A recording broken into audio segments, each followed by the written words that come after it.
going. Hello, everyone. I am Zazubaar, and I am back on the Sons of Serizawa podcast. Oh, after like what would it be? I have been on this show in 4 fucking weeks, and it's my goddamn show. It's fucked up, but I'm back now. Well, we were all fighting the Time War, Bill. We were fighting the Time War, and we changed the events of the Time War. It's a very good excuse. Yeah, we were. It's a good excuse. We wiped out an entire race. It was fucked up. Anyway, I enjoyed it. So you would think that if I'm returning to the Sons of Serizawa podcast, me who incepted the idea of taking the Sons of Serizawa and doing a podcast, that my fellow original Sons of Serizawa would be jumping at the chance to join me for my triumphant return.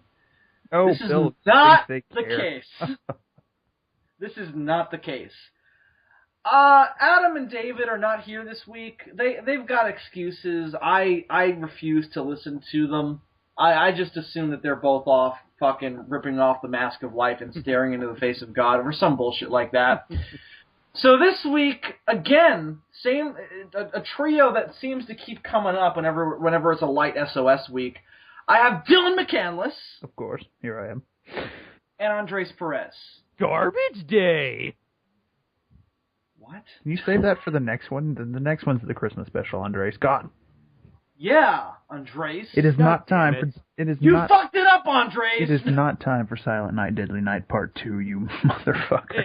Hey, man, when it comes to the holidays, every day is like Christmas. Christmas music, Christmas specials, Christmas decorations at the mall. Everywhere is Christmas. You know, Dylan, if we kill him through the internet, they'll have no way to trace it back to us. It's true. So, we'll bear that in mind. Anyway, so just us Hold three on, let me get my shotgun. No, see, it's not going to be now, Andres. What I'm going to do is I'm going to have Santa kill you on Christmas Eve. You won't be able to stop him. It's so fucked up. You won't be able to stop him. He conquered the Martians. and the devil, so... And the devil. He conquered demons and creatures from outer space. Well, I'll have you know that Santa Claus movie where he was like fighting the devil. I think that was a Mexican-made movie. It was a Mexican film. And there's that one demon named Krampus who's basically Santa Claus's bitch. So.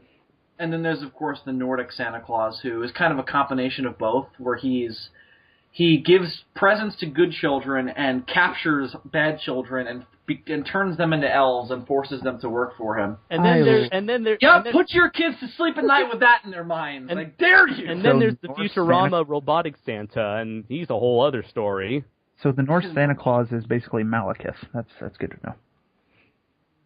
How is the Nordic Santa Claus Malekith? Because he's evil and has elf servants. No, but Malekith is an elf. So your comparison falls apart. Early depictions of Saint Nicholas early depictions of Santa Claus also had him as an elf. If you go early depictions of a Christian figure had him as an elf. This is an extremely controversial decision. Pagan figure. Not Saint Nicholas is a Christian figure. Santa Claus is the pagan reinterpretation. Yeah, Saint Nicholas is a Christian figure. I went to religion class. Religion class? Same here, and they never told us anything about Santa Claus. Did you know that Saint Nicholas was the patron saint of prostitution? Of course he was. I don't know. The real mythologies are always more crazier than what is told to us in everyday pop culture. So technically Santa Claus is a pimp. Technically Santa Claus is. So technically, I'm not allowed to believe in an alien who travels around in a phone box who turns into different people. But a motherfucker who comes back from the dead and has people eat him, yeah, that's fine. So that happened. Anyway. Seems legit. I'm still throwing that out there. Seems legit. Still throwing that out there. Santa Claus is a pimp. It's official. How is he a pimp? Because he's the patron saint of prostitutes, Bill. Where'd you get this information from? Go look it up. No, you look it up. He just explained it. I wasn't paying attention. Explain it again. I was too caught up on criticizing Christianity. Go explain that again. Okay. In the Catholic religion, each profession has a patron saint who apparently watches over the people who are in that religion or in that what's the occupation? This includes prostitution, and the patron saint of prostitution is Saint Nicholas. Oh, that's fucked up. So that means that Santa... He's also apparently the patron saint of sailors, merchants, archers, thieves, and children. I mean, no, thieves doesn't make any fucking sense, but like... Prostitutes doesn't make any sense. No, but prostitution... What is prostitution, Dylan? What is prostitution? Selling your body for certain services, Bill. No, you're selling service. Well, no, you're using your body to perform certain services. Indeed. Are you paying...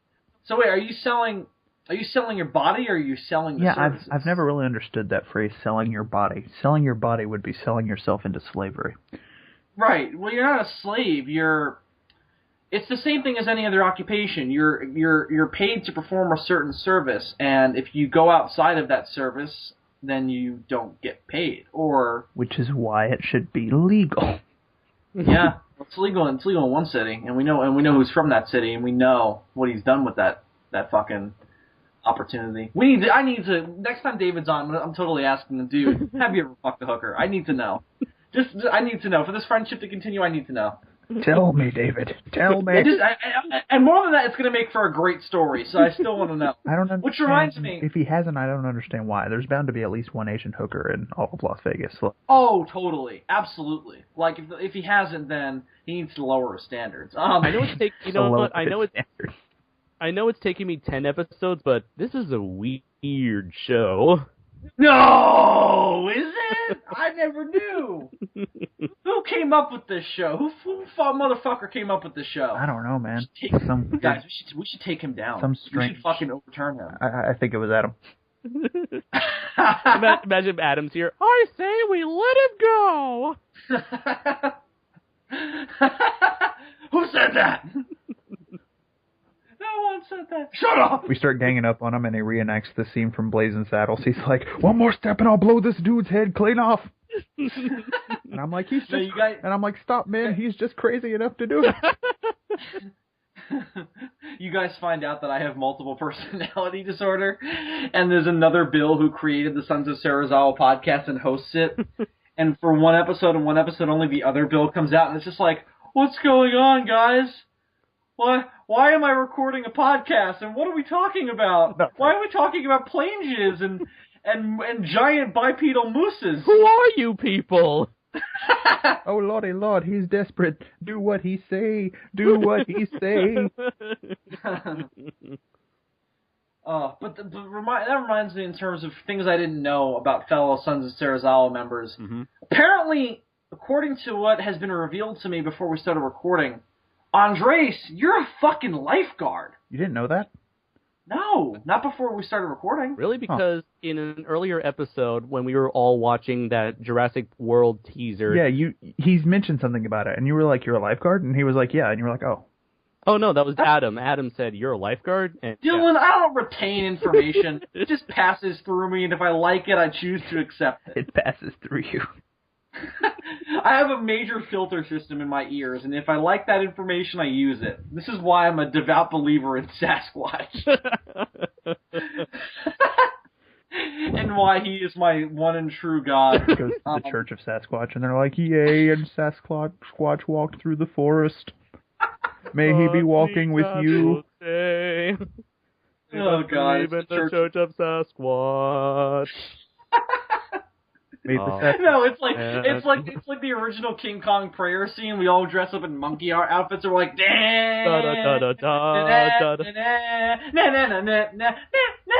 may the Sasquatch be with you, and also with you.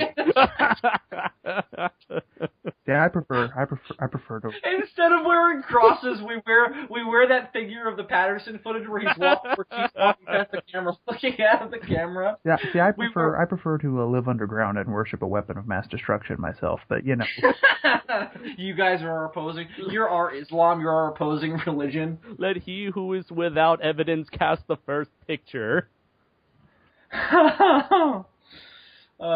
We're just like Christianity. We don't need proof to believe in something. Nope. Oh, I'm just fucking railing on Christianity tonight. So close to Christmas too. And we're still going to retain viewers this way. I don't know. You're the trying to put the Christ in Christmas, just not the way the viewers might expect. No, we're putting the X in Xmas. Yeah, it's funny. Well, I don't know what Dylan's religious beliefs are, but the fact that you're doing this in front of a Catholic makes it all the more hilarious. I apologize. You know, the sad thing is, I can't call the holiday season this year. I can't call it by the name that I normally call it, Christmas, Hanukkah, Kwanzaa, because Hanukkah coincided with Thanksgiving this year, and we had Thanksgivika. So now I'm just stuck with Christmas, Kwanzaa. Still sounds as cool. No, it doesn't, Andre. No, you're missing a crucial part. What the fuck is Kwanzaa even about? I don't know. What do you do on Kwanzaa? I don't know. It's some religion for African Americans. Yeah, what do they do on Kwanzaa? Do they like kill an eagle and like eat that as their Kwanzaa eagle? Why would you think that, Bill? God, what is wrong with you? The Kwanzaa eagle. No. I just like the idea of somebody eating an eagle as like a holiday meal. So I decided to transpose that belief onto Kwanzaa. I'm gonna photo. Is that really so terrible, Andres? I'm gonna Photoshop an eagle's head onto a turkey now. That's amazing.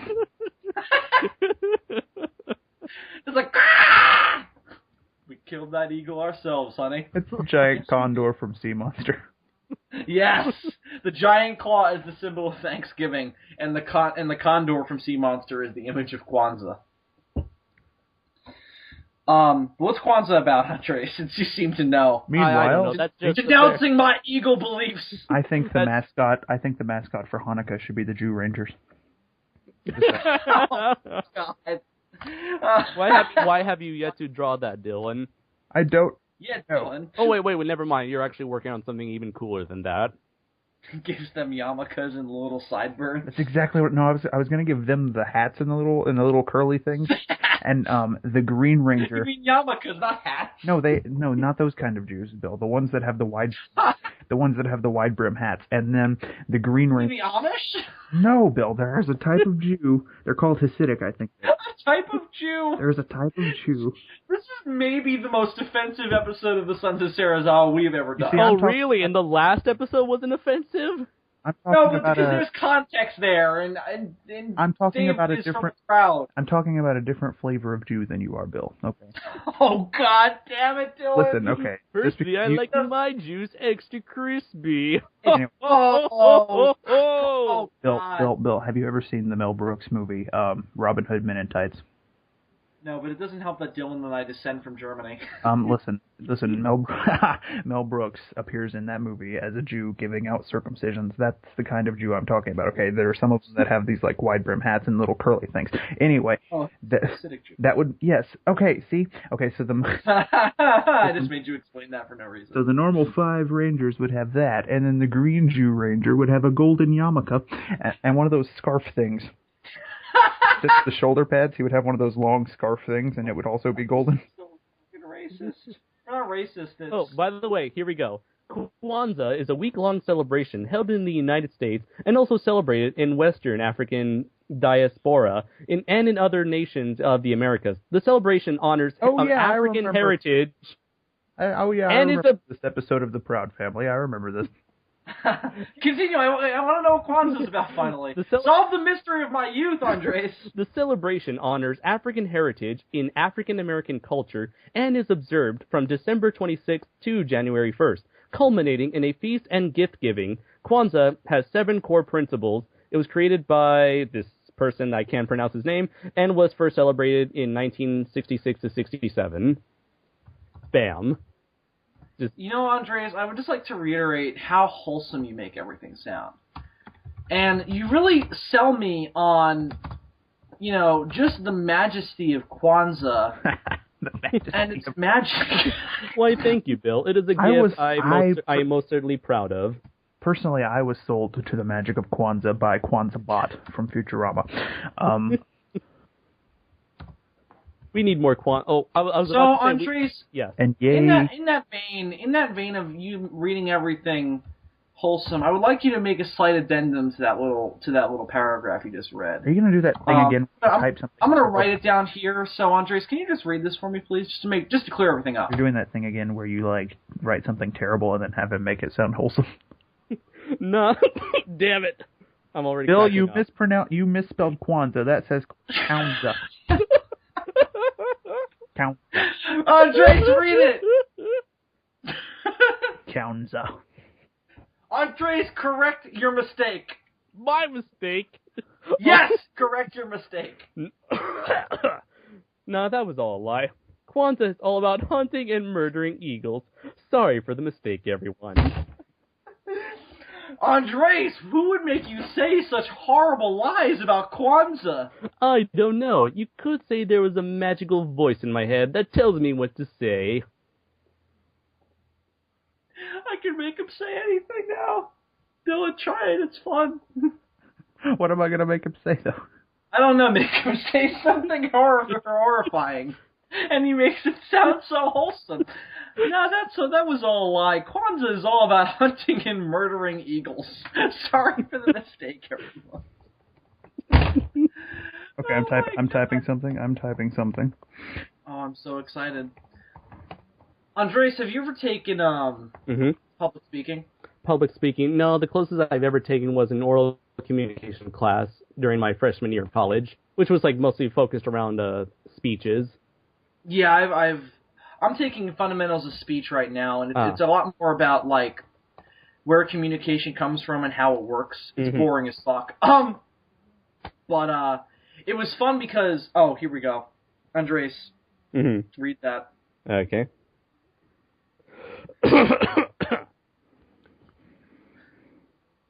I would like each and every person in the audience to know that I have, in fact, fucked your mothers hard, and they liked it. You sound like the guy from South Park that's all like, Rob Schneider is a carrot. Rob Schneider is the carrot. Rated He sounds like the PBS. He sounds like the narrator on PBS. Just like, hello everyone, and now for a rerun of Mr. Rogers. We couldn't do this without the help of viewers like you. Thank you. And without your mothers, who I have fucked thoroughly and hard, and they liked it. Children, keep that in mind next time you give your mommy a hug. Yackety schmackety doo. Wait, I've got another one. Alright, Dylan, go for it. So yeah. Andres, in the meantime, how'd you come across this lifeguarding lifestyle? Oh, back to that now, are we? Yeah. I got sidetracked on Kwanzaa. But how long have you been saving lives, Andres? Well, last year I first became a LS certified lifeguard for Soak City, and that was a seasonal job since our Soak City was only opened for the summer. And this year, because they tore down the Soak City and is replacing it with SeaWorld Aquatica water park, I decided. Sorry. Yeah, I'm sure we all understand. For those who watch the Demons from Outer Space, a weekly podcast which you should all check out. Yes. Anyway, continue. And after that, I later became a Red Cross certified lifeguard, and was hired by my local YMCA, and I've been working there since April. Have you ever actually saved someone from drowning? No, but I have saved someone. Not saved, but I did help out someone who passed out. Oh shit! So you like know CPR and shit? Oh, totally. Yeah, I'm CPR certified. Oxygen emergency. You could totally make out with some chicks, dude. Unfortunately, that has not happened so far. Wait, we can't even do that because we have pocket masks. We have pocket masks. Oh, that fucking takes all the fun out of CPR. Why do you need to learn CPR? Andres, have you ever had to save somebody from a shark? Or orca? Unfortunately, no. I think that takes place at a different YMCA. You know, one of those bad neighborhoods. You know, the sharks and the dolphins. You're like at each other. You know, sometimes. What about orcas, Andres? I see. Follow-up question, Andres. Do you like movies about gladiators now? Airplane. Airplane. All right, Andres, read Dylan's new post. In fact, it is important for all of you to realize that I have been in every orifice your mother had to offer. Several of you will be surprised to learn that I am actually your father. Who's your daddy, bitches? It sounds so wholesome. I love it. I'm gonna get off the sex though, and I'm gonna do one more. I like how he stumbled over the word orifice. Yeah, I am not well versed in that in the use of that word. Oh, are you now? And, yes.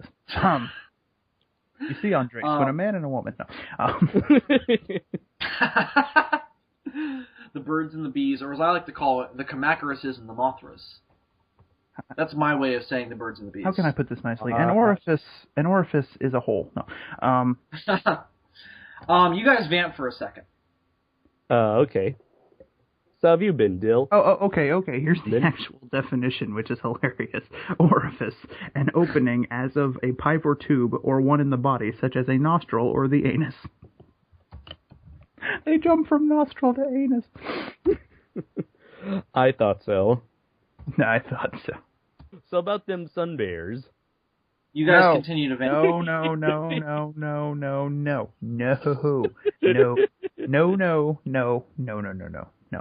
No. Dylan, I gotta ask. The only furry animal I will accept taking over this podcast is the rape sloth. Yes. Either that or orcas. I can deal with orcas taking over the podcast. We've already had that. No, but it wasn't them. It was their torment, their plight.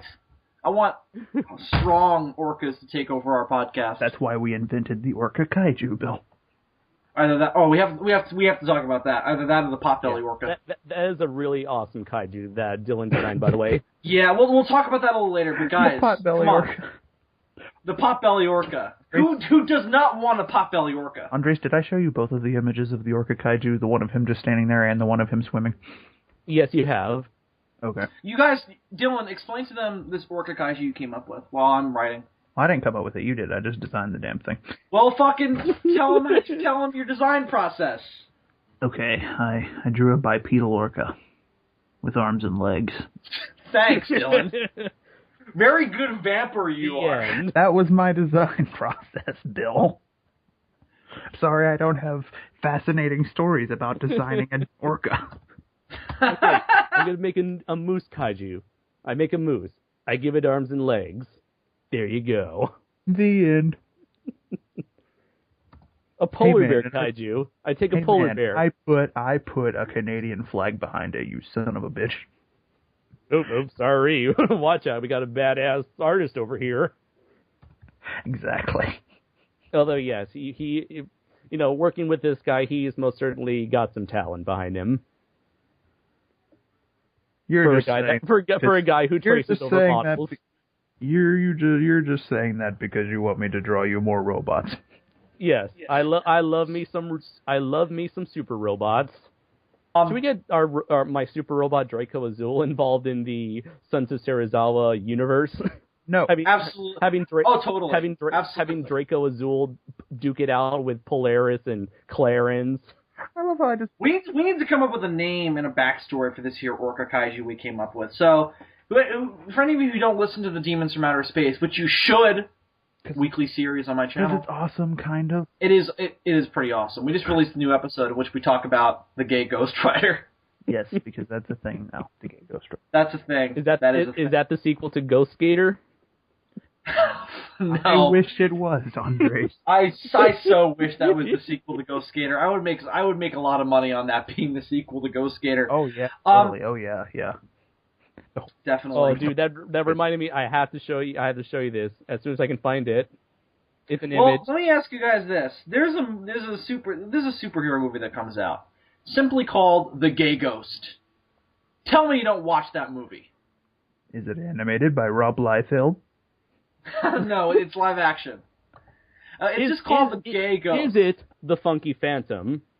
No, it's not the Funky Phantom. He's a character called the Gay Ghost. That's all you know about. But does he sound like the Funky Phantom? Oh my God, there's an actual character. Oh my God, yes, he sounds like the Funky Phantom. Hey guys, holy shit, there's an actual Ghost Skater and they're a woman. There's an actual Bill. This means that in that movie you're a woman. It's from an alternate Marvel universe where Ghost Rider possesses a skater. Weren't you wearing... Beware, mortals, I am sworn to harass the evil, punish the guilty, and most important of all, to make certain that Disco is really dead. Dear Lord, someone hide the Bee Gees. I love how she has... everything except her face is covered in skin. Make sure that Disco stays dead. Oh, that sounds like a character. Beware, mortals, I am sworn to harass evil. Not to take down evil, just to harass evil. Sounds like a blaxploitation character I recently invented. You invented a blaxploitation character? What? Oh, yeah. Please go into more detail. We invented a blaxploitation character. His name is Tornado Jones. And he will be fighting. And he will be fighting Disco Werewolf from outer space. Oh my God! What does Tornado Jones do? He's your basic karate chopping black detective from the 70s. He's your basic black man. He's a basic cold-blooded fighter from the Bronx. Imagine Dolomite with the fighting skills of Hong Kong Fooey. Okay, that's probably a bad. Hong Kong Fooey. He has that thing. We gotta fight the Decepticons, Prime. And the most important element of all, he has a partner who is a honky, whose name I forget. Did Scatman Crothers actually play one of the Transformers? Yes, he was Jazz. He was Jazz? He was Jazz.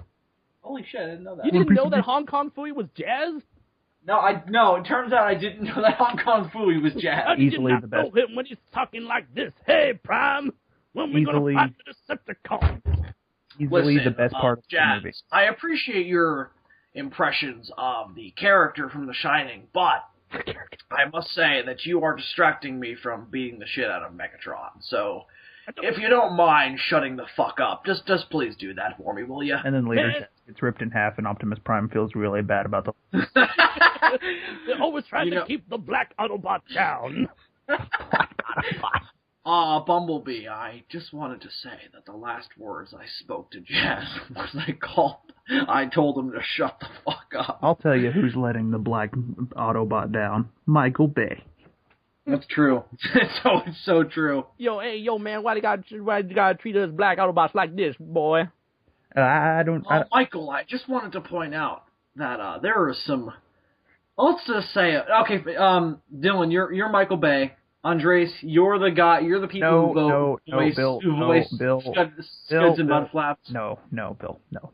Dylan, you're Michael Bay. I'm going to be Optimus Prime or Peter Cullen, and Andres, you're the guy who voices Skids and Mud Flaps. Ready? Go. Michael, I just wanted to talk to you about these new pages that came in today. Can't talk right now, Optimus. I'm too busy making sure there are plenty of explosions in this shot. Wait, hang on. Why are you calling me Optimus? My name is Peter. I'm not the character I portray in the film. Because I don't see you as people. Michael, I take a great offense to that. But speaking of offense, have you read these pages today? What pages? The pages that we got from the writing crew today. Right, yeah. Yeah, I think some kid in Tennessee wrote those, yeah. Well, I just wanted to point out, there are some very offensive comments being made about those of the African-American race in these pages.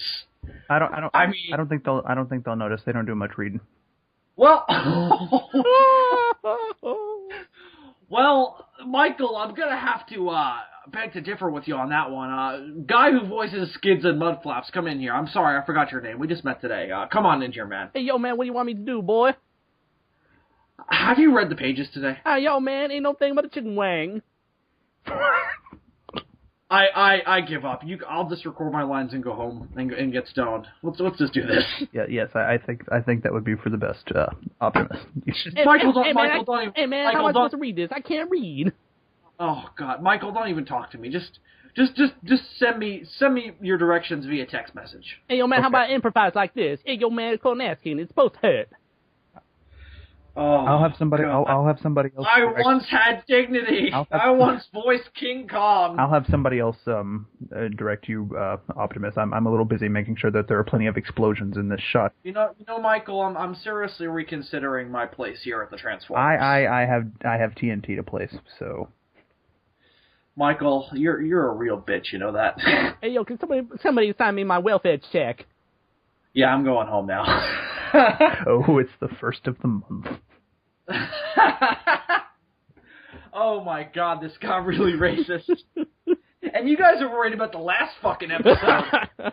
Oh, dude, I just love how you made that comment right in the middle of the right at the end of the video. We were like, "Oh my god, what's Bill gonna say about this episode?" And he's probably not even gonna check. And then you were like, "Oh, I checked, motherfucker." You know what's funny about that though? Yeah. I made that annotation while uploading it. I had not listened to it beforehand. Yeah, he didn't actually check. So you guys were absolutely 100% right. I literally just posted that shit as soon as I got it. Oh, that reminds me of two things. One, I am happy to say that video has received the most likes since the first episode.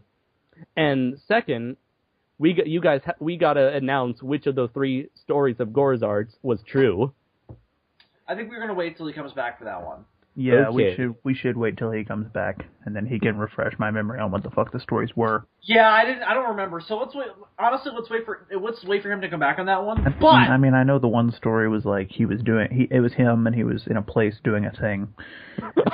I know that he was involved, and that's about it. So let's wait for him to come back in order to pick up that segment. So, ladies and gentlemen, we'll pick up Gorzard's thing. That should be the title, Gorzard's thing. Gorzard's thing.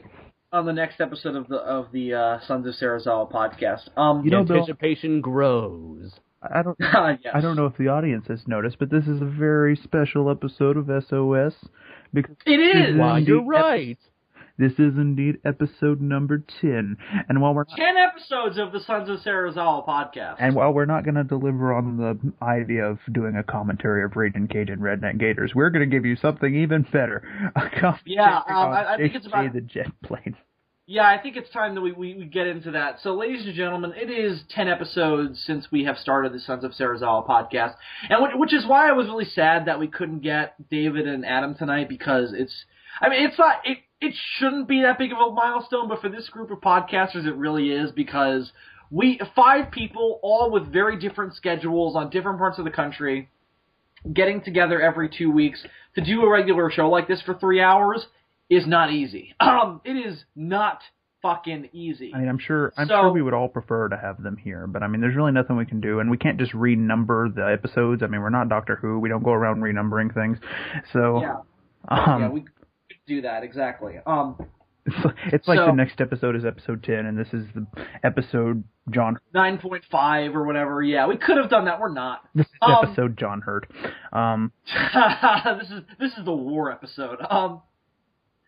So basically, we're gonna fulfill on one of the promises, which was, this is a treat, ladies and gentlemen. We're gonna fulfill on one of the things that started the Sons of Serizawa. That started the Sons of Serizawa podcast. One of the things that truly delivered its tone, in my opinion. We're gonna go back to an old favorite. Ladies and gentlemen, we are going to do a commentary on an episode of JJ the Jet Plane. Now, for those of you who don't remember, or for those of you who jumped into the show like in the middle of the run, the first episode of the SOS podcast, we went on about a 45-minute tangent about the dark origin of JJ the Jet Plane, which was really the moment in that episode, in my opinion, that gave the Sons of Serizawa podcast its tone of going on wacky, insane tangents and coming up with insane situations. So I feel like it's only fitting to celebrate 10 episodes if we do a commentary on an episode of JJ the Jet Plane. Not only that, we do a commentary on the only episode of JJ the Jet Plane that we make direct reference to. Dylan, what episode are we doing commentary on? We are doing a commentary on the episode Big Jake's Birthday Surprise. We could only do... I'm echoing on one of your ends. Do either of you guys not have headphones in? I have headphones. I have my headset mic in, so... Okay. Do you have headphones in, Bill? Yeah. Okay, it's gone now. I didn't even hear anything. So. I don't know what changed, but whatever. It's fine. Sorry about that, folks. So, we're going to do a little bit of a commentary on JJ the Jet Plane, Big Jake's Birthday Surprise, and see how accurate the title really is. We're going to see how much of a surprise this really, really was. Now, for those of you listening at home, we can't put the episode into the podcast itself, because even if we did, you guys wouldn't have audio. So if you want to watch the episode along with us, which might be ideal, it would probably be best if you either open up a new tab on your computer and watch it that way. But it might work even better if you have a separate computer or a TV that has internet access and watch it that way. So that way the audio will be coming from two different speakers, and you can have both at equal volumes, and you can play around with it. But whatever you want to do at home, whatever your choice is, let's get ready, gentlemen. Do you have your windows open? Oh, yeah. I do. All right, so we're going to jump in a couple seconds here. So before we get going... Say, Bill, should you post this link in the description below? Yeah, I think we'll do that. If you want to listen along, you can either look at the description of this video, or you can go on the Toho Nation Facebook page and we'll post the episode there. Or you can just go to the YouTube search bar and type in Big Jake's Birthday Surprise.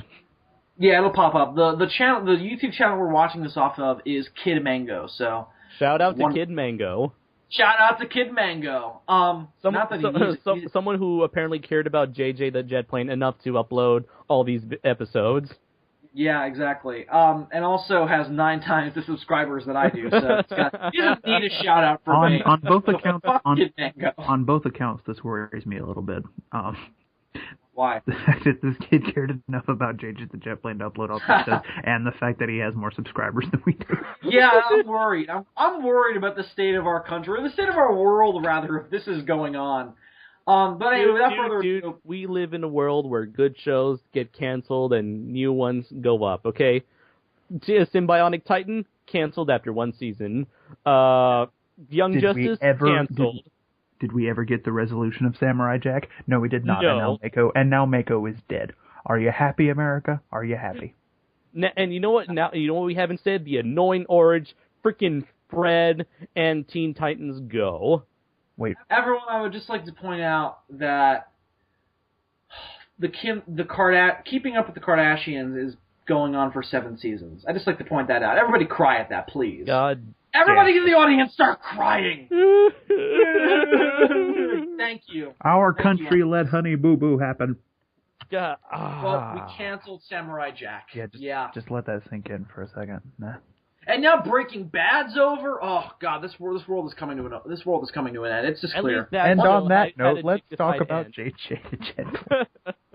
And with going off of Breaking Bad, let's get into JJ the Jet Plane. Yes. Let's go back to a more innocent time when we were all kids and we woke up ridiculously early in the morning just to watch some good old Saturday morning cartoons. Unfortunately, they were not up, because we were up too early. So instead, we had to watch this. And now we're going to fill it with jokes about cum and rape and dark, dark subject matter. So with that being said... I have to say that I really hope this episode turns out to be about a plane with a goatee dealing meth. Oh, God. Bearing that in mind, I know I'm going to be really disappointed when I watch this now. Breaking JJ. You're goddamn right. That sounds like it could be either a Breaking Bad spoof or a gay porn. Or both. Jake's Breaking Bad. No, Big Jake's Breaking JJ. Oh my. All right, Big so Jake administering his birthday surprise. Big Jake's administering his own birthday surprise. So JJ, I hear it's your birthday. JJ gives him a fleshlight. So, without any further ado, for those of you listening at home, hopefully you have the episode queued up on your YouTube feed. If not, you can pause the video, and we'll give you a second to get it up. So, if you still need to get it up, pause the video now. Okay, and if you've got the episode up, I'm assuming you do, that you're back. So, without any further ado, gentlemen, are you ready? You're goddamn right. Everybody's at 0-0. Audience, are you at 0-0? So are we all gonna just have the audio going, or are we gonna No, do it through your headphones. Okay. All right. Yep. Do it through your headphones. Okay, everyone ready? Uh-huh. Audience, Andres, Dillion, in 3, 2, 1. Play! Oh, no. I'm already feeling the pain. Oh, the sunshine. Oh God! I'm already. Oh God! It's Herky. I saw better integration of animation and live action in Who Framed Roger Rabbit. She looks like she is so high right now. Actually, I'm not giving Who Framed Roger Rabbit enough credit. I saw a better integration in Mary Poppins. Now, guys, let me ask you this: does that woman look like she has like just been thrown into this world without her knowledge? It's like, where the fuck am I? Oh God, the bucktooth airplane. He's breaking the sound barrier. Oh, they're recreating the Man of Steel trailer when he flies up in the sky. Shit, the Doctor Who. That's All I have to say is thank God that's not the son from Teletubbies. I was about to creepy image. I was about to say, is that Comic Sans? But no. Guys, let me just reiterate that there was no writing credit for this.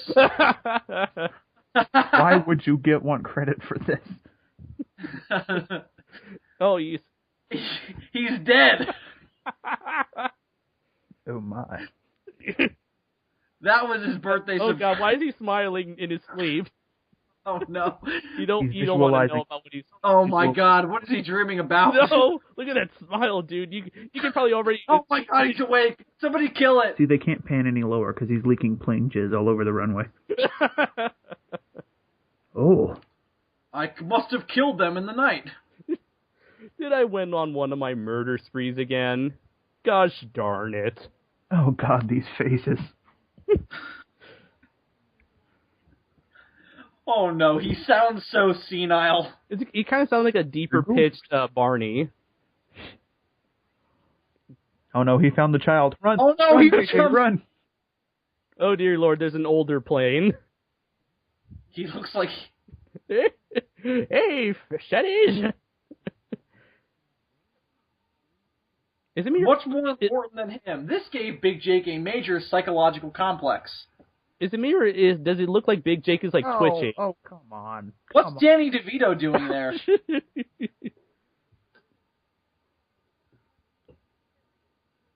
Oh, this makes the green screen on YouTube look... Far, far away!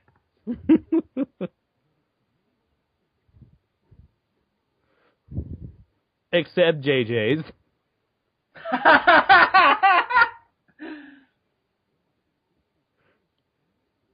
You could say it was Big Jake's birthday surprise! You could. You could. Haven't we already made that joke like a billion times in previous podcasts? No, we haven't. Anybody ever wonder why it's called Terrytown? Like in Jurassic Park, like they built this airfield in the middle of Jurassic Park. Yes, the Spinosaurus is going to come out and kill Big Jake. It's going to be amazing. Big Jake gets... Oh, these special... Now I can jerk off in his hank. Like, thank God he's gone. The bomb is set in that package. The coast is clear. Yay! He's finally gone. You just say... He survives. What is the helicopter looking at? Don't lie to me and say you're excited. You all just want to get high. You're just looking for an excuse to get high. Yeah, because, Big J, he's a pretty big right-wing Republican, he's not into all their activities. He's not into drugs, so they just all want to get high while he's gone. Yeah. Oh, God, the look on the helicopter's face as he's listening to this guy talk. And every now and then every now and then it looks like he kind of vibrates. That's the problem with all these planes. They're like, either their faces or their whole body is like twitching to like left and right. They all have Tourette's. They look so separate from the CGI background. I don't think that's even a CGI background. I think that's sort of like a flat image. JJ's, of course, being none other than his anus. I saw better special effects in the remake of Young Gary. Yes. No, it's not true. That's impossible. Search your feelings, you know it to be true. Tracy? Wait, no. Oh, no, what is she doing? No, she having a seizure? It's one of those shows. Don't sing. Oh. Oh. Don't you have a day job you should be doing? Oh. You know what I should do when I'm lifeguarding? You know what I should do when I'm lifeguarding? I should bust out singing, completely ignoring what I'm supposed to be doing. And my coworkers will join in, even though they don't know the song. Does she have that frog from Star Fox in her head telling her to do a barrel roll? Why does the female plane feel the need to put on makeup? She's a fucking plane. Because as we explained in episode 1 of SOS, their true intentions are sexual. Oh, right, of course. Look how separate the faces look from the Oh, he takes the cake all right. It literally looks like they cut off In bed! Oh, God, nobody does it better than Big Jake. Nobody does it better than Big Jake. That song was terrifically horrendous, you dumb bitch. Makes me feel sad for the rest.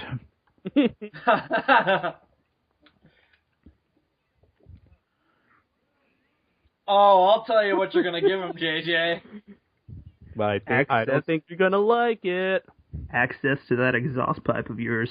Mm.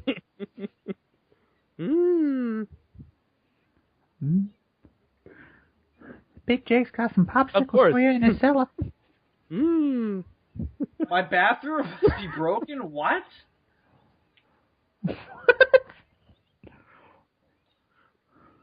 Surely there must be something we can get... JJ's having an anxiety attack. Surely there must be something we can get Big Jake for his birthday. There is, and don't call me Shirley.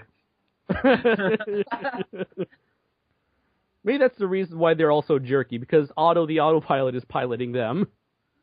Yes, they're all so jerky because they had bad fish in there.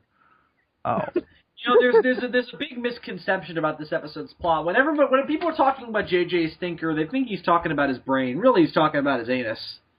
He's just thinking how he's going to get all lubed up for Big Jake later. And basically, Brenda Blue in this scene is telling him to just go in dry. Well, if he's anything like the people who made the show, I can believe him thinking out of his ass. You know, I noticed that she's polishing that propeller, yet I don't see a propeller on any of these planes. I saw one except on the helicopter. There is actually propellers on the planes. Some of the little single-engine planes have. There was one in that other scene when the dude was talking to them. Oh, okay. Oh, no. Yeah, clearly JJ is actually thinking out of his ass in this scene. Brenda Blue, we all know that you turn into a horrendous airplane transformer thing at night. We all know your true intentions. Oh, ad. Why does that barn say E7? Click the skip ad thing now! Yes, now. Wait, no, my little box hasn't popped up yet. Okay, I skipped. Wow, I found all these clouds up here. Maybe these could be his present. Could it be a double rainbow? Is that a third wheel? Mean? Is that a third wheel, or is JJ just happy? Big JJ. Is that a third wheel, or is JJ just happy to see me? Dude, I just saw that wheel clipping in and out. The third wheel is clipping in and out. Oh my. Is JJ retarded? Is there any face he can make that doesn't look like he's about to suck a dick? Like, No, they're all stuck in perma-smile. They can never those aren't frown. bugs. Guys, those aren't bugs. That's the essence of Biollante. Oh, of course. No, it's the stuff that flew off the hill when Simba crashed down on it and spelled sex. Oh. What? Are they? Lightning Bug Lake. I'll just kill them all and give them the Big Jake as a sacrifice. Yes, a human sacrifice. As opposed to the other ideas he had up there in the clouds. Oh god, that smile. He looks like a sloth when he smiles.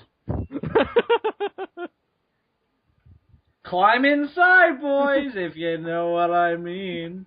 Oh no, they look even worse at night. All aboard.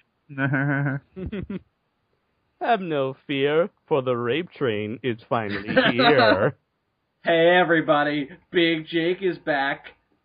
How does Big Jake fit in that hangar? Lots of magic. Lube. Lots of lube. Oh well.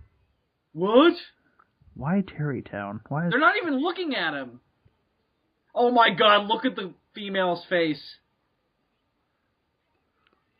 Is the helicopter... Oh my god, look at that face! Okay, what the heck is up with Big Jake? He looks like he's having a stroke. He's like angry, happy, surprised. Are they supposed to be husband and wife? I don't know, and quite frankly, I don't care. The narrator tells me that Big Jake is thrilled, but I don't get that from his facial expressions. You see, that's it. You know, he really did have a stroke, and that's why half his face doesn't work. I think all the planes had strokes. all the planes look like they have mental problems. I think they're in the middle of a habitual stroke. But JJ just turns. Oh my God, he's turning around. On big old gun filled with bullets, Big Jake. Die, you old fuck. In fact, all their facial expressions do is remind me that I could be watching different strokes instead. Oh my God, that's horrifying. They look even worse when they're not on planes. Oh. That's physically impossible. How did he turn color again? I hate it. I said I wanted... Kill them with fire. I said I wanted a PS4. God, you guys suck. My God, the lightning bugs have become self-aware. Did they just put a dunce cap on him? Now turn around, JJ. Give me your real present. This isn't so much a party as them staring off into space. JJ, I really like this present, but it's not going to get you out of the rape later. You guys didn't buy shit. You didn't even do any work. Oh my God, look at the plane with the propeller. See, I told you there were propellers, Andres. Yeah, but they didn't look like the... Oh my God! Oh God, no! It's a mustache. No! You know what it looks like? It looks like they've all suffered heavily from Botox. Yeah, why do they have to sing again? And it was like their faces look like very fat. Uncomfortably smiling. Like, Big Jake today, the part of Big Jake will be played by Joan Rivers. Let's see who the writer is. Hide and Seek, written... Wait, who was the writer? I missed it, damn it. Whatever, they're all Canadians. They don't mean anything. They're not actual people. They're not real people. Well, that was interesting, eh? Okay, I got the name. John Semper Jr. Potentially the best thing I've ever seen. Oh, we must thank John Semper Jr. for writing this episode. How did he not get an Emmy? Guys, this came out in 1998. The same year as Godzilla. 98. Thank you for clarifying. Wonderwings.com. I'm going to see if this website still exists. What website? Wonderwings.com. Probably came from like the early, the primordial age of the internet. Wonderwings.com. That can't be a thing. And it's a sex hotline site. It's been conquered by torture porn. Really? I'm going right now. No. Excuse me, guys. I'll be off for about 20 minutes.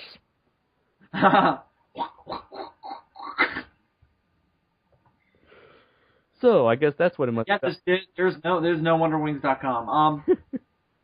Shockingly. The site crashed under its own awfulness. Oh, but there are related links, one of which is JJ the Jet Plane. Yeah, that's true. And ants with wings. What? I don't know. So I guess that's what. So that was Big Jake's birthday surprise. It wasn't so much a surprise as much as it was just being a dick. Yeah. Like, hey, Big Jake, we're not gonna give you a birthday party. We're just gonna stare at bugs and give you a cake that you can't possibly eat. Yeah, how is he supposed to eat it? I know you wanted that PS4, Big Jake. God, you guys all suck. Oh, come on, you guys. Ever. But Big Jake, as it turns out, you don't have any hands, so we're just going to torture you by making you stare at the PS4, unable to play it. The whole time. You guys are all really cruel. We know. We love you, Big Jake. The whole time, Big Jake's thinking in the back of his head, oh, you are all going to get raped so hard later. The word Big Jake is going to take on a whole new meaning. And years from now, some douchebags on the internet will discover my secret. Oh, boy. And they will comment upon these events. One day I'm going to be scrutinized under the eyes of 5 guys who all live at their parents' houses and do a podcast every 2 weeks. That's my life, I guess. Oh, God, why? Oh, how the mighty toddler characters have fallen. Well, how can they fall if they were never up high to begin with? I don't. It's true. They're planes. They were always up high, Andres. Oh! For commentary, they were all smoking high before Big Jake got back. Yes. No, we really need to do more of these. So, guys, I'm thinking that maybe... I'm pretty sure more drugs went into that episode than the entirety of Cheech and Chong Up in Smoke. I think that's totally logical. You know, guys, I mean, you know that older plane, the one with the propeller who's made of wood? Yes. And he's the other old plane? Yes. I think that he has a bitter grudge. You notice how him and Big Jake share no dialogue in the episode. Right. You know why? Why? Because him and Big Jake were former sex partners, and Big Jake got tired of him and abandoned him for JJ. And now he holds a lifelong grudge. My God. And Oscar, the other propeller plane, Big Jake's love child. Which is why now the other one is going to kill JJ in a crime of heated passion. Yes. It's like a rabbit. As a cry for retribution against Big Jake for spiting him.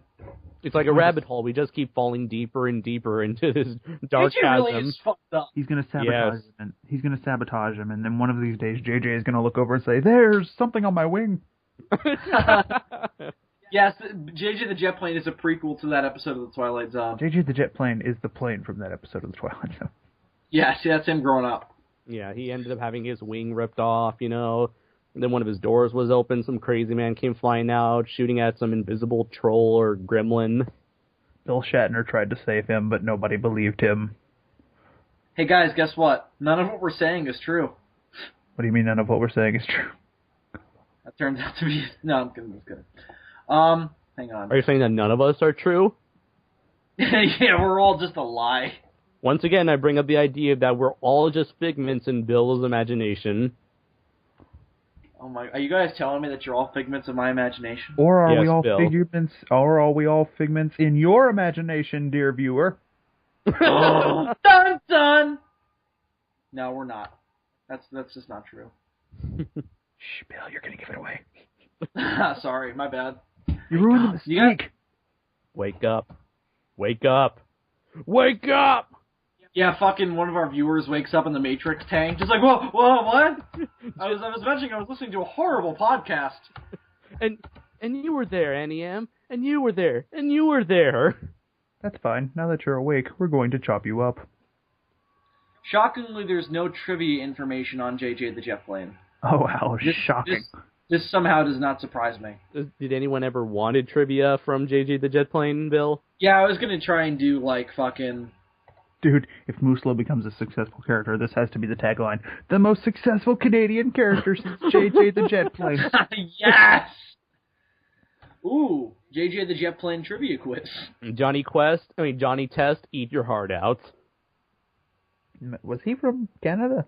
Well, I know the show is animated in Canada now, ever since it came back in like. Canada for Canadians, eh? Bill, you remember after the last episode of DFOS, we were off recording and we came up with the word Canadasploitation. Yes, apparently, definitely. Apparently, that's already a thing, except it's called Canucksploitation. Oh, is it? Yes, although it's not so much films making fun of Canada as it is just B movies from Canada. Oh. so Canadasploitation can still be its own thing. I'm trying to find information on the backstory of JJ the Jet Plane. Holy shit, who in God's name is that creature? It's the creator. Oh my god! There's apparently like a fucking middle-aged woman plane, Savannah. Was she the pink girl plane? No, that was Tracy. She's underage, so if there's any sexual attraction there, that's weird. But this is totally fine. So they had to create an older plane. Because nothing else in JJ is weird. Yeah, so it's not weird to have feelings for a middle-aged plane, but a children's plane, that's weird. So it's not weird to give somebody lightning bugs for their birthday. Okay. Yeah, that's not weird. That's totally normal. You all know what you're getting from me on your respective birthdays. I'm going to mail you jars of lightning bugs. Yes. That will be dead by the time they get to you. Also, I'm probably going to put a spider in the jar who will feast upon them. JJ's Mysteries. What? What's JJ's Mysteries? His penis. Hang on, you need to find out what this is now. We've already established It was apparently a spin-off show called JJ's Mysteries. What? We've already established that JJ's penis is his third wheel, thus making him a tripod. Because Tracy has that too. Thus making him a tripod. And thus making Tracy a transvestite. Indeed. I thought you guys established in the first episode that it was his crankshaft. Wait, what? Oh yeah, that's right. We did establish that it was his crankshaft. Whoa. What was the anus? JJ's Mysteries was apparently a spin-off show in which they solved mysteries. In which JJ traveled around the country in a van and solved mysteries, but only if he got his JJ snacks. Like, yoinks, JJ! It's the Harlem Globetrotters! Maybe they'll help us out. He hung around with teenagers, and they drove around in a big van. It was wonderful. Zoinks! It's Batman. Where is he? JJ the jet plane. Like Zoinks, who are you looking for, Batman? JJ the jet plane teams up with Don Knotts. Hey guys, apparently there's an episode of JJ the jet plane called Mystery of Dinosaurs.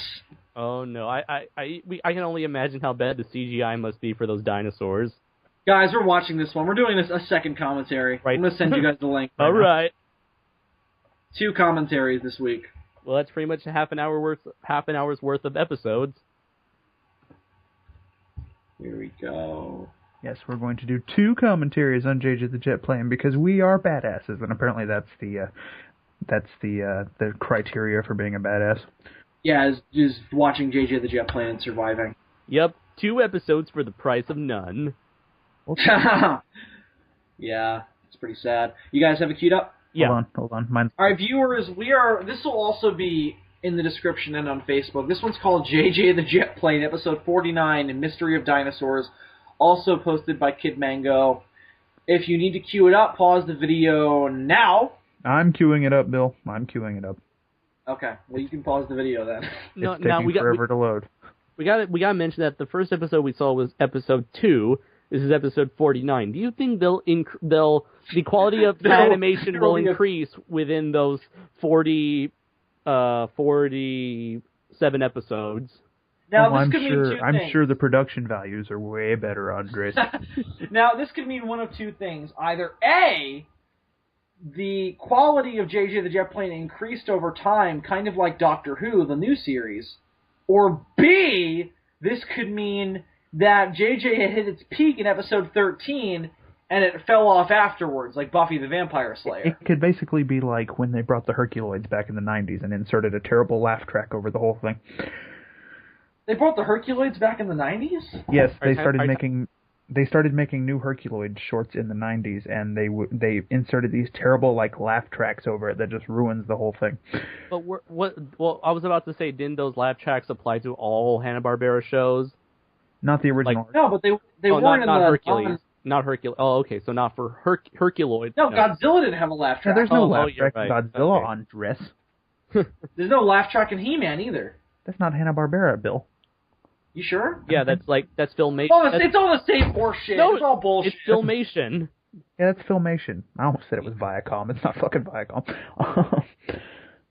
Wait, what else did Hanna-Barbera... Well, think of other Hanna-Barbera shows. Flintstones. The Flintstones. The new Shmoo had a laugh track. Jetsons, Funky Phantom. What was that? Dune? Funky Phantom. The Funky Phantom is so... Like, if there was a character who followed the gay ghost, it's the Funky Phantom. He was basically a Snagglepuss. I put him up. Oh my goodness, boys and girls! I'm the Funky Phantom, and I'm here to fight villains. Let's not forget the classics like Jabberjaw or Space Ghost. Oh, Jabberjaw is amazing. Space Ghost or Bird. Like, hey, Hanna-Barbera, what can we have hang around with children? Well, we've done dogs, we've done speed buggy, we've done phantoms, we've done walking jizz with the new shmoo. Hey, I saw Jaws. How about sharks? How about a fucking shark? That sounds like Curly. Yes. We need a silly. Sounds like a plan. Now we need a series where Free Willy goes around solving mysteries. Dude, if they're gonna for the sequel to the Three Stooges, they need to make an adaptation of the Robonic Stooges. Yes. No, yes. Dylan, there actually was an animated Free Willy series. Was there? What? Yeah, this is a thing. I'll send you guys the link. It was a real thing. Free Willy, the animated series. Can I just point out that while I prefer Space Ghost being a talk show host, and while I prefer Birdman being an attorney at law, I have to give Hanna-Barbera credit for the originals. Yeah. All right, guys. So I want to ask you a question. What do you think? Hold on. Will be... I just want to say, did you know that Space Ghost appeared in an episode of Batman: The Brave and the Bold? No, I did not. Oh, that's awesome. Yes. That is amazing. Yes. So guys, I'm gonna rock you with something really shocking right now. Guess what? Are you gonna rock us like a hurricane, Bill? Yes. Free Willy, the animated series, is not a good show. What? Shocker! I know that sounds insane, but it's actually really bad. Who knew? Shocking. I'm looking at the intro right now, and it's pretty much so 90s generic animation. And to think those movie tie-in cartoons are usually so good. Oh, and you know what else? Free Willy talks and fights a cyborg. Oh dear Lord! What does this have to do with Free Willy? A cyborg. It's about Shamu's retarded cousin that got captured by a second-rate SeaWorld. A cyborg. And who names a whale Free Willy? That just sounds like an old guy that likes to go around commando. Okay. I thought it was. I thought it was just Willy. They called him Willy, and so they're free. Look at this! They're gonna do the classic fucking shot. Yeah. Oh god, that shot looks disturbing. Yeah. Free Willy, the animated series. So now we need the Blackfish version of this. With this orca. You mean you want a cartoon where it's like the villains from Captain Planet just like torturing this orca? No, I want Free Willy to turn on Jesse and just fucking rip him to shreds. The next day, they find Jesse naked floating around on his head. Like, what's your Jesse? What could have happened? Willy, what's your excuse? I had all I could stand, and I can't stand no more. And then there's another cartoon where these two guys on the internet try to figure out why he was naked. Dude, imagine how effed up SOS the animated series will be. Oh my god. Will be, Andres? Yes, we are going to be going to Adult Swim. We're going to be like having like Robot Chicken with like only 15-minute episodes, and have like really cheap animation like Aqua Teen Hunger Force. But at least we'll make it up with the writing. Yeah, we'll get an animated show, definitely. The show is way too ADD to fit into 15 minutes. No, absolutely. But then again, I would say the same thing. I would say the same thing about Aqua Teen Hunger Force. Have they ever had a coherent plot? They did have a movie. That doesn't mean anything. Did it have a coherent plot? I haven't seen the movie yet, unfortunately. Unfortunately. You sound so sad. I know, I want to see the movie. I'm a fan of Aqua Teen Hunger Force. You know who isn't a fan of Aqua Teen Hunger Force? You? Yeah.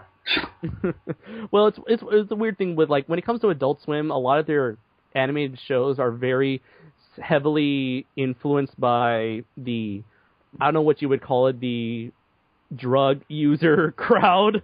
Cause I would probably say that that's accurate. Yeah, so very rarely do you get a show that, I don't know, I guess it's something that actually has something worth watching when you're not high. So Andre, since you're apparently an Adult Swim connoisseur, what is your opinion of Squidbillies? I don't. It's just a show that just constantly makes fun of redneck stereotypes and tries to be like as vulgar as possible. Although there are some characters that are worth watching, like the sheriff. The sheriff, I like that character, and I don't know. I guess I've watched it enough to where the main character, I haven't watched it enough to remember their names, but the main squid, he's kind of like so stupid. Squid. He's like so stupid. Squid. Well, yeah, there's a family of hillbilly squid. I'm the main squid, man. That sounds like I'm the main squid.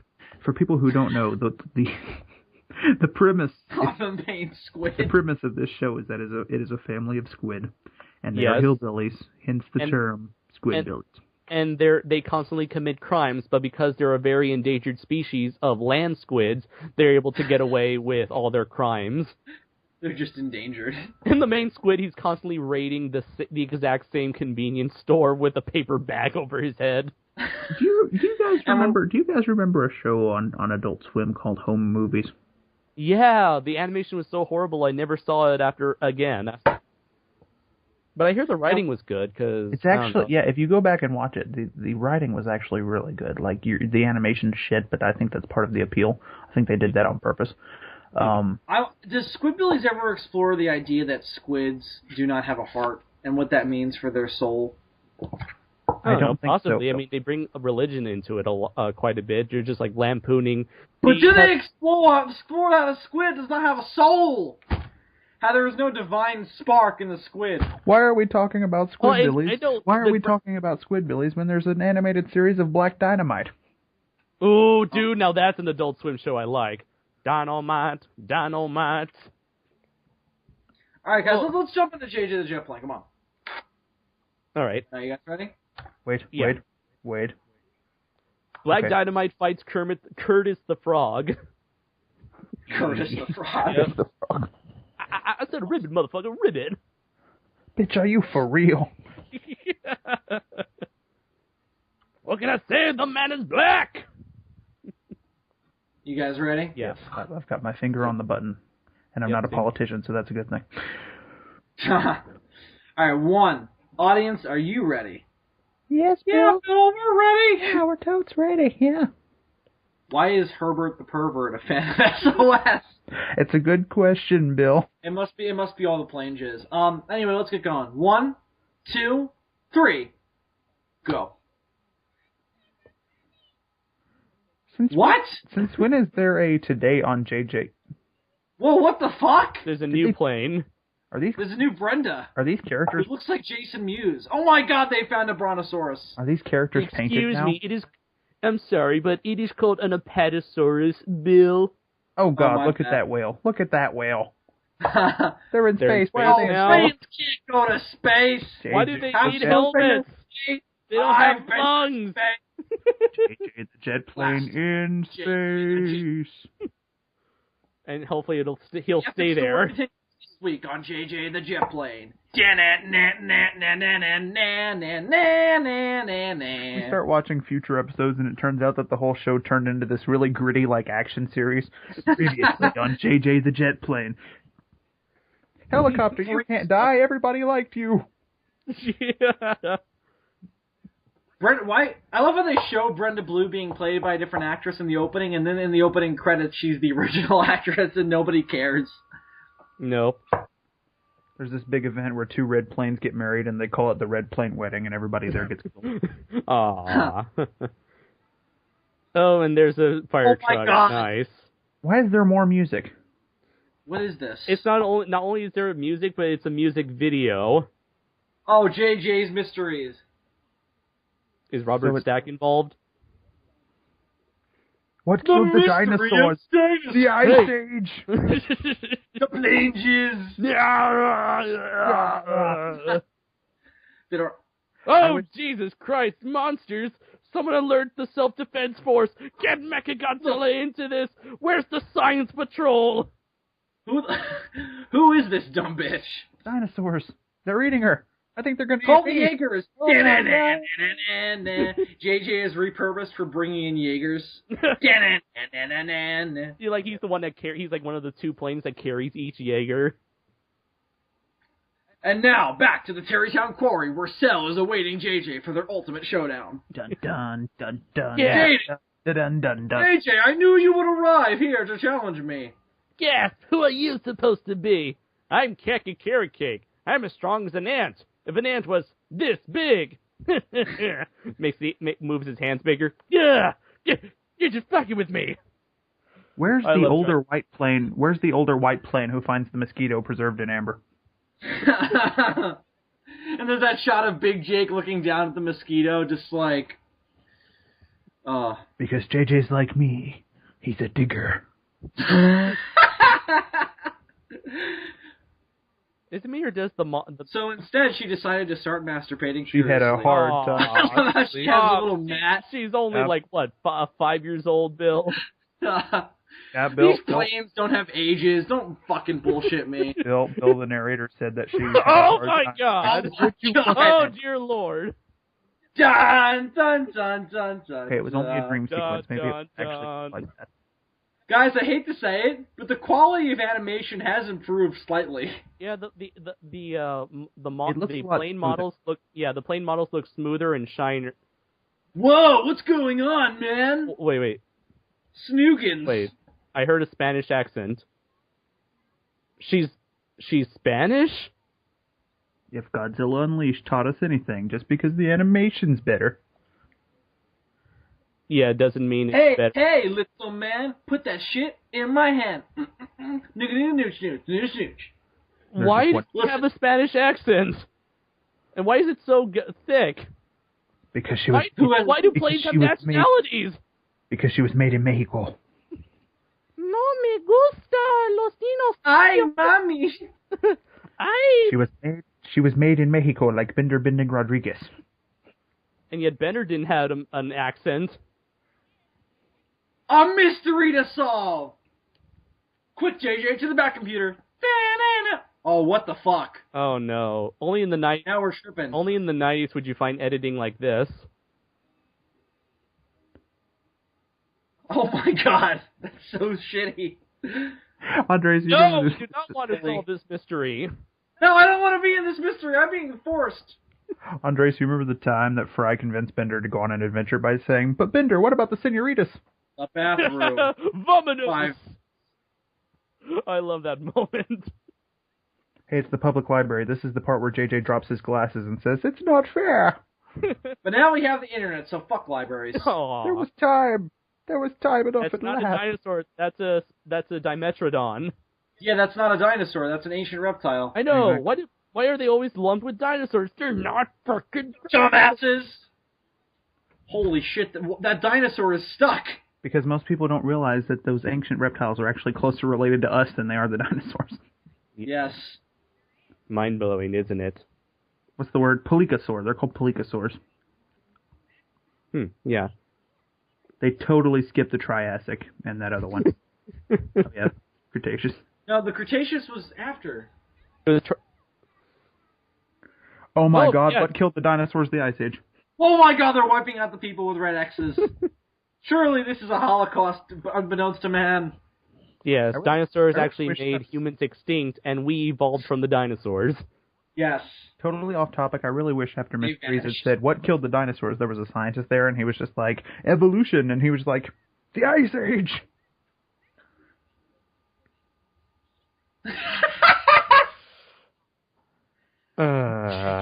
Dinosaurs. Why do dinosaurs have nose clips?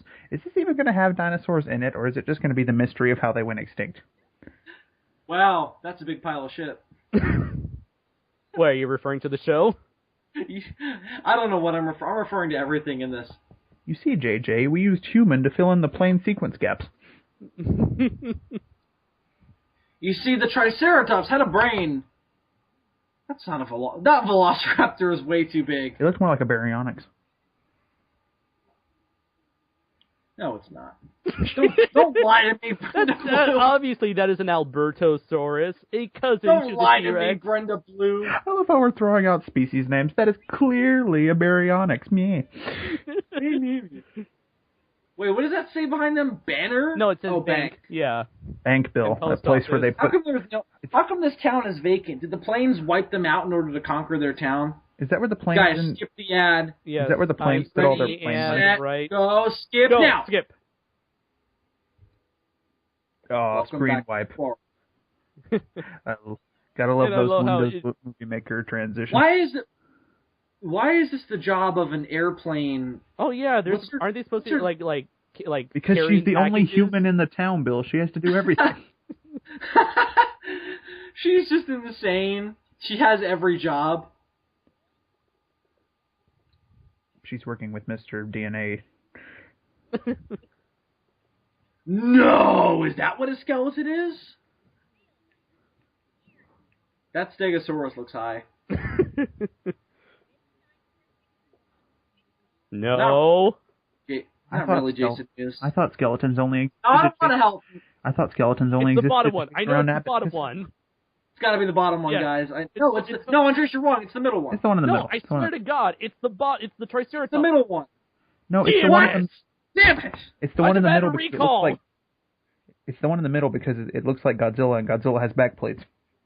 Okay, that's clearly the bottom one. That has to be the bottom one. No, it's got to be. Come on. No, don't. No. Shit. Fuck. Andres sounds so mad. All right. Okay. It's got. You know what? It's a trick question. None of them is shown. Is that skeleton? No, that's the pterodactyl skeleton. It's a Parasaurolophus. Oh. What? God! Fucking horse. That wasn't fun. That's not how you say dinosaurs in Spanish. Dinosaurios. It's called. You're in America. It's called dinosaurs. Speak American. Los dinosaurs. Dinosaurs were built by cavemen. We got another caveman. DNA in your blood. Dinosaurs were built by cavemen. Oh my God! Hey, it looks like the Loch Ness Monster. Come to ask me for $3.50.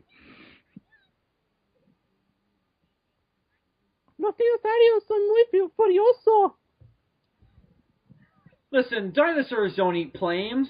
Dinosaurs eat people. Tell that to the Spinosaurus. God, no, I don't know why, but this accent is annoying me. That's because it's clearly fake. Yeah, I mean, they're trying to say, look at me, yo soy a Mexicano. Can't you see how obvious I am with my... I am progressive, mommy. I am progressive. But JJ, what about the senoritas? Vámonos. Oh my God, that dinosaur looks so retarded. Andres, this is how Canadians... See, this is Godzilla's son that he abandoned. See, this is how Canadians perceive Mexicans. This was the runt of the literal... God, you're right. They think we're a bunch of stupid idiots who are afraid of a bunch of giant bones. Maybe I'm just an idiot. Maybe dinosaurs don't exist anymore. JD, I have decided to convert to an extremist philosophy of Christianity in which dinosaurs and cavemen lived side by side. Part of the little orange plane with the Amarillo engine thing is played by Andres Perez. Did she also publish the newspaper? Wait, what? I said the part of the little orange plane is played by Andres Perez. Aww. That's your cosplay at G-Fest. You dress up as that plane. God damn it. Why couldn't there be any cool Mexican characters in a Godzilla film? She's also the curator of the museum. It's not Tom Baker. There are Mexican characters in Godzilla films? I know there was at least... I'm pretty sure there was an African-American character in there somewhere.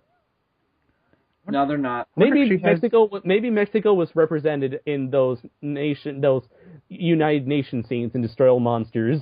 You think she has any other hair bows, or is it just the Verde one? Huh? Oh, bows? I don't know. I haven't been paying attention at the color of her bow. No, we do know how the dinosaurs died, you lying bitch. The Ice Age. The Ice Age did it. Listen, no, we all know the dinosaurs were wiped out by the Masters from Pacific Rim. That's how they were wiped out. No, bro. Right. The dinosaurs were wiped out by Cretaceous King Ghidorah. Right, I'm sorry. And then the world Then the world was saved by monsters. Guys, if I may review this episode of JJ's... Oh my God! The Lost World! Oh my God, that's awesome! Yeah. Hooray for public domain stop-motion awesomeness. They couldn't afford to watch King Kong 33. Bleh. Yeah.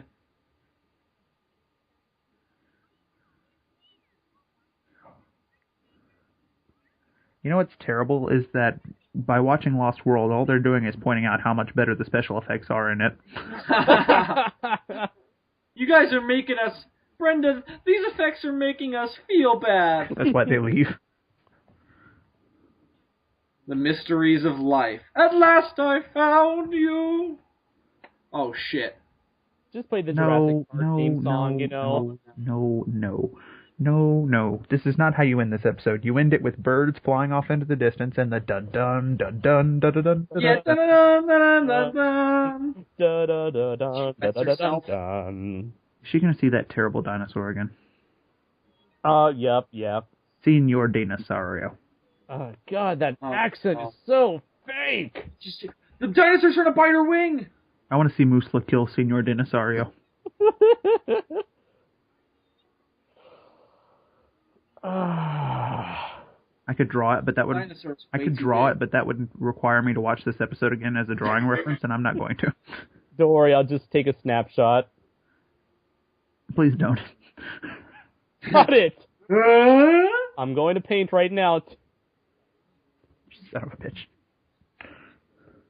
But in reality, she was terrified at what she would become. A crack whore. Well, and that was JJ the Jet Plane, Mystery of Dinosaurs. You know what I find most annoying about that episode? JJ did not solve the mystery. There was no mystery. What was the big mystery? I don't understand. Yeah, what was the mystery? It was a dinosaur. We knew what it was. And that's how Alicia was like, "Oh, Brenda Blue, it is un dragano." That's how JJ and his friends. You ignorant this is fuck. The story of how JJ and his friends learned that life is meaningless. I just want one called JJ the Jet Plane and the Mystery of Life. Brenda, what does life mean?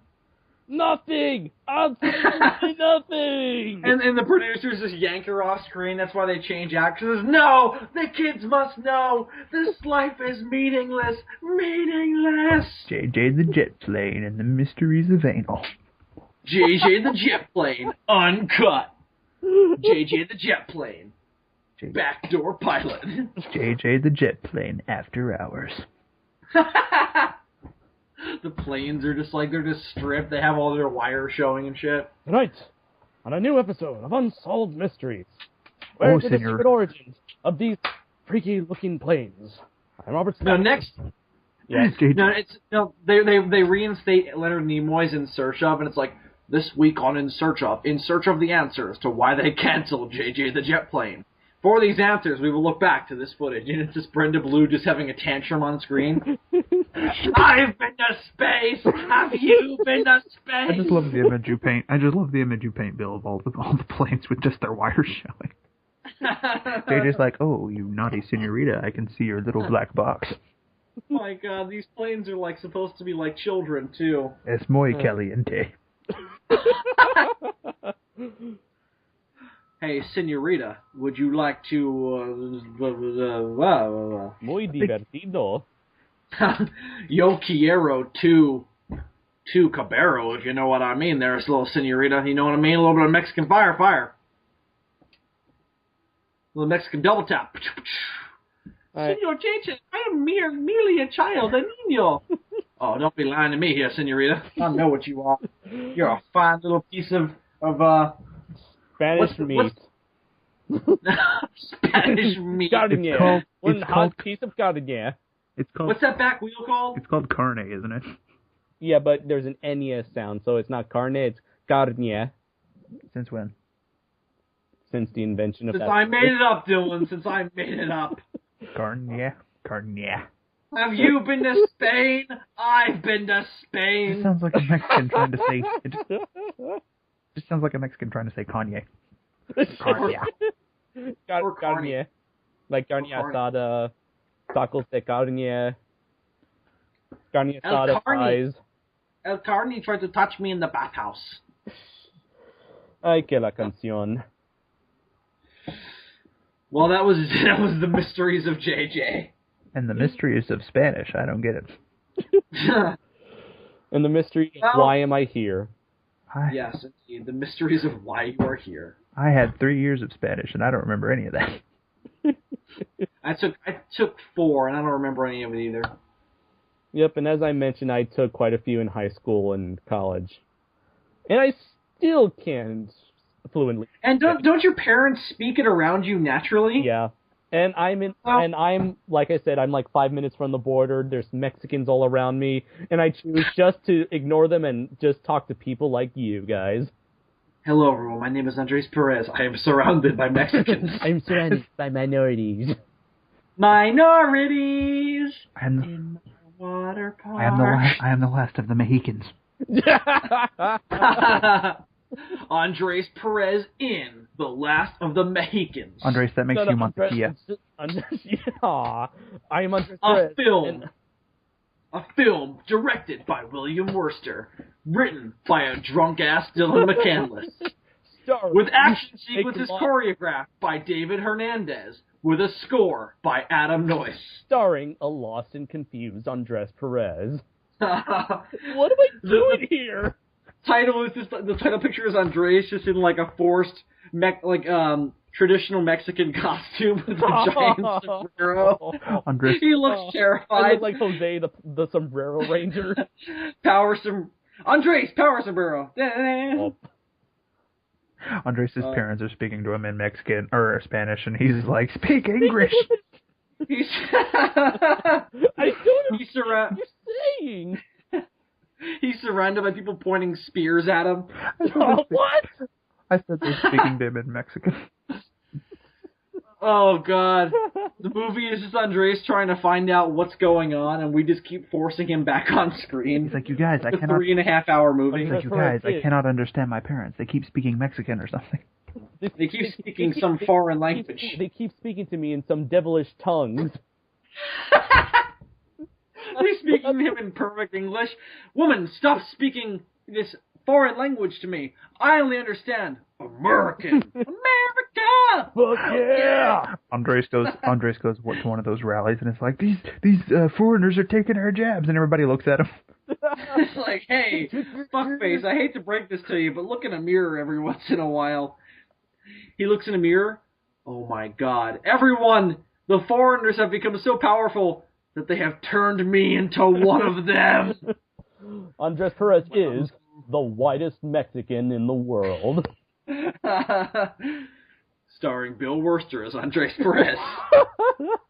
Like you look in the mirror, like it's like a white kid, but near the end of the movie, the big twist, he looks in the mirror and it's me. Like, my God. And you just have this fiendish smile like, yes, you are now the last Mohican. No! See, it starts with an origin story where we see 5-year-old Andres run into his parents' room. He's like, Mommy, there's a Mexican in the mirror. Exactly 15 years later. We're recording this podcast. It's a quest of discovery for young Andres as he learns his true roots. It's like Roots except without the slavery. Instead, it's only illegal immigration. Oh, God. Andres finds out he's an illegal immigrant, and he finds out about his past with the chupacabra. It's like, you know what? I hate movies that are about Mexicans, and all they're about are illegal immigrants. Why can't it be about something else? Oh, wait, I myself am an illegal immigrant. I am part of the problem. No! Your father comes into your room while you're recording. Andres, I hate to break this to you, but we crossed the border illegally. We were being pursued by El Chupacabra. No! Suddenly we just hear... Amigra. Suddenly you just turn into a cliched Mexican as soon as that comes out. Suddenly we just hear some white guy come over his mic and we're like, I'm sorry to inform you that your friend has been deported. What? Wasn't he born in the States? No, he was born in Mexico. He was born in a weed manufacturing plant. He was smuggled over by the cartel. We're trying to get him away from El Chupacabra. We hear them interrogating him over the mic. They're like, "Where is your tarjeta verde? Where were the other drugs going?" I don't know. Cut the act. Swear to me. Cut the act. We know your real accent.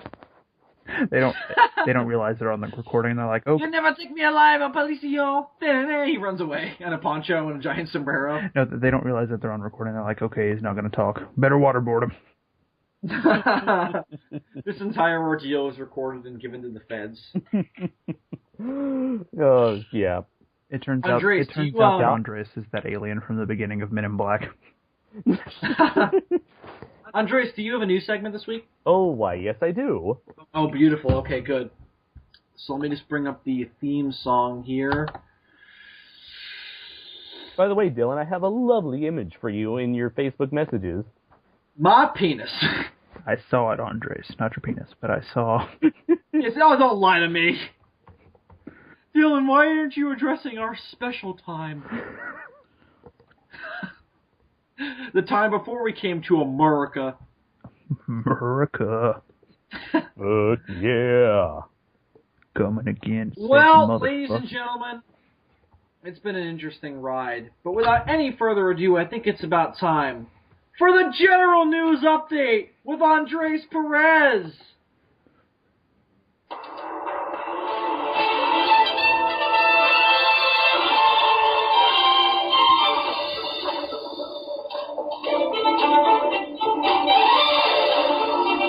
And now to you, Andres, with the General News Update. All right. So I wanted to talk about a couple of trailers first, starting with the recently released Amazing Spider-Man 2 trailer, which we have all seen before recording. So I wanted to ask you guys, what are your opinions on this trailer, and what do you think, how does this reflect your thoughts on the movie? I thought it was amazing. Bill, I guess you could say I thought it was amazing too. I've seen it a couple of times, and I saw it for the first time a couple of days ago, so my viewpoints on it aren't going to be very fresh. Mm-hmm. So Dylan, and without being polluted by other people I've talked to, so Dylan, you're fresh off watching the trailer for the first time. What did you think? It looked very interesting. One thing I noticed is that they've gone back to the original spider suit. Yeah. Fucking God. Which is either going to be a good thing or a bad thing, depending on how you look at it. Personally, I liked the new suit. I had just gotten used to it. I got used to it as well. This one looks a little awkward. Really? Well, maybe it's because it looks more wrinkly. I don't know if... No, I think the problem with it looks like it doesn't belong in that universe. I don't know if maybe the isn't complete, but there are points when it kind of looks... You know what I mean? It kind of looks off or something. Yeah. Well, here's what I think the problem is. They've created a very realistic interpretation of the Spider-Man universe in this franchise already. Uh-huh. And in this movie, we're getting robotic versions of Electro and Green Goblin and Rhino. And then you've got fucking Spider-Man rocking this very comic booky costume. And it would be fine if the villains had comic booky costumes, but they don't. So, in that context, it looks kind of out of place. That being said, it does look significantly more Spider-Man than the last suit. Right. But I gotta agree with Dylan. I got used to that suit, and it looked more fitting for that universe. I liked it also in context of the universe. Also, I was kind of hoping to see what the Venom of this universe would look like as a result. But yeah, I guess they're not doing that, which is weird because they heavily implied that they were. Maybe they're building up to it. They were kind of... The way the first movie was going, it was very reminiscent of the Venom storyline from Ultimate Spider-Man.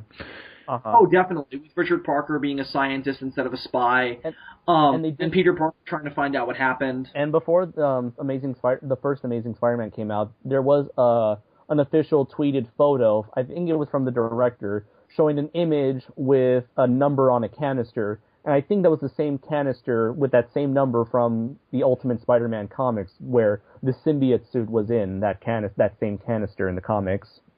You know, based on this trailer for Amazing Spider-Man 2, they seem to be building to something in the third movie, and everybody's thinking it's the Sinister Six, which is probable. Right. But what if they're building to the symbiote being... Because Oscorp clearly has some Omega fucking weapon up their sleeves. Well, what if it's the symbiote? What if Spider-Man had the symbiote when he was fighting the Sinister Six, and then you get a fourth movie where Venom appears? Well, that's what they did in the Spectacular Spider-Man cartoon series, which this is very reminiscent of, and I think I really enjoyed that series. Oh, yeah, all I have to say about them drawing inspiration from the Ultimate Universe, as far as Venom is concerned, I don't mind them doing an Ultimate-style Venom, as long as they don't do an Ultimate-style Carnage. Oh, God, no. Absolutely not. Which I'm doubtful that we'll ever get Carnage on screen. I hope we do someday, and I hope he's played by fucking Jim Carrey, but... It's not gonna happen in this franchise, I think, but it'll probably happen one day. He's such a popular villain; it's got to happen one day. Is he still popular, really? I mean, oh yeah, totally. He was Are you super kidding popular me? in the 90s. I mean, the 90s was a Why perfect wouldn't he be time popular, for him to come Andres? out. He's what would happen if Venom was a serial killer. He's fascinating. Also, his powers are so fucking limitless. He can turn the symbiote into anything. True. Yeah. And I think also he's a lot more popular amongst kids of our generation because he was such a '90s concept. Yeah. Because he became really popularized amongst the kids Spider-Man audience based on the Maximum Carnage series and his appearances on the Spider-Man 90s series. I loved Maximum Carnage. That's one of my most nostalgic issues of Spider-Man. I got that at Free Comic Book Day, and I remember going up to the desk and being like, "Hey, can I get this for free?" And they're like, "You dumb little fuck." Which one? No, they didn't actually say Which that. one? The first issue? Yeah, the oversized I one. love the very first scene in that book where it's them wheeling him down the hallway. Oh, that's such a great image. My only problem with the 90s symbiote stuff is that for some reason they became obsessed with the idea of the symbiote becoming their blood, which is kind of an interesting idea, but it's a little bit too easy of a way to bring them back from the dead. Well, it's because it was the 90s and everything had to be extreme. Extreme! Yeah. Well, I do want to say that there are rumors circulating that Venom might be teased at the very end of The Amazing Spider-Man 2. I'd be totally cool with that. Don't bring him in as like a backup villain at the end of this movie, because we all know what happened the last time they tried that. That's a funny thing. And don't cast Eric Foreman as... I would be okay. No, Dylan, don't be silly. I wouldn't. They're going to cast Hyde. I would be more happy if they cast Red Foreman as Venom. Hey, Peter, don't fucking take my job at the Daily Bugle, you dumbass. I do want to say that a lot of people are complaining that because there are now three villains, there are going to be three villains in The Amazing Spider-Man 2. A lot of people are saying, oh, it's going to suck because Spider-Man 3 had three villains and that sucked. But I just want to say, just because your movie has three major villains, that doesn't automatically mean that it's going to suck. I mean, I feel like you can definitely work with three villains if you use them correctly. Yeah, but Andres, look at the track record of superhero movies that use more than two villains. Like Spider-Man 3, Superman... No, not Superman 2. Well, if you think about it, the Dark... It had three villains. Superman 2 had four villains, because Lex and Zod team up. Oh, yeah, that's right. I forgot about Lex. And if you look at If you look at the Dark Knight, you have Two-Face, you have the Joker, you have, I think it was Sal Maroni, or he doesn't count. The Russian mobster. They don't count as villains. That's the thing. They're all villains, but they're different levels of villains that all work together in a cohesive... Their background... Exactly. Yeah, but they're background characters. Eric Robert does count as a villain, okay? The Joker's just a mad dog. He's the one that let him off the leash. Yeah? See? It all works. They're all different pieces of a larger puzzle. No. You know who the third villain? You know who the third villain in The Dark Knight is? Who? The Asian guy. Yeah. Oh, Lau? Yeah, that's true. Or Scarecrow. But Scarecrow's a minor. Here's the thing. It works if they're not all... See, Andres, here's the problem. The problem with Spider-Man 3 was it wasn't like they were all... It wasn't like each of the villains' actions was building into the other villain's plot. Right. They all had their own individual subplots boiling that didn't really connect, and they had to come up with a bullshit reason for them to connect. Right. And I'm not arguing that it handled correctly. I do agree with you that the way those villains were handled was a complete mess. I'm just saying that... No, hang on. Let me finish my point. Here's why it might be a problem in this movie. You've got three villains: Green Goblin, Electro, and the Rhino, and potentially Venom based on how the movie ends. The issue here is that in order to develop all three of those villains properly, they all need to have their own subplot. The only way this can work is if they all build back into Oscorp in a really interesting way, which it seems like they might. I trust them, but they better do a good fucking job. Because again, the problem with Spider-Man 3 is it's fucking insanely goofy in some cases, but B, there's just so much fucking convoluted bullshit going on that takes you out of the movie. And I just think that if they find that balance, if they find a story that gives each villain their due, then that's great for them. But one thing, Why'd they have to do the fucking Rhino? Nobody likes the fucking Rhino. Well, that's what I think. I think he's just going to be the muscle, the brute behind. That's simply going to be like hired for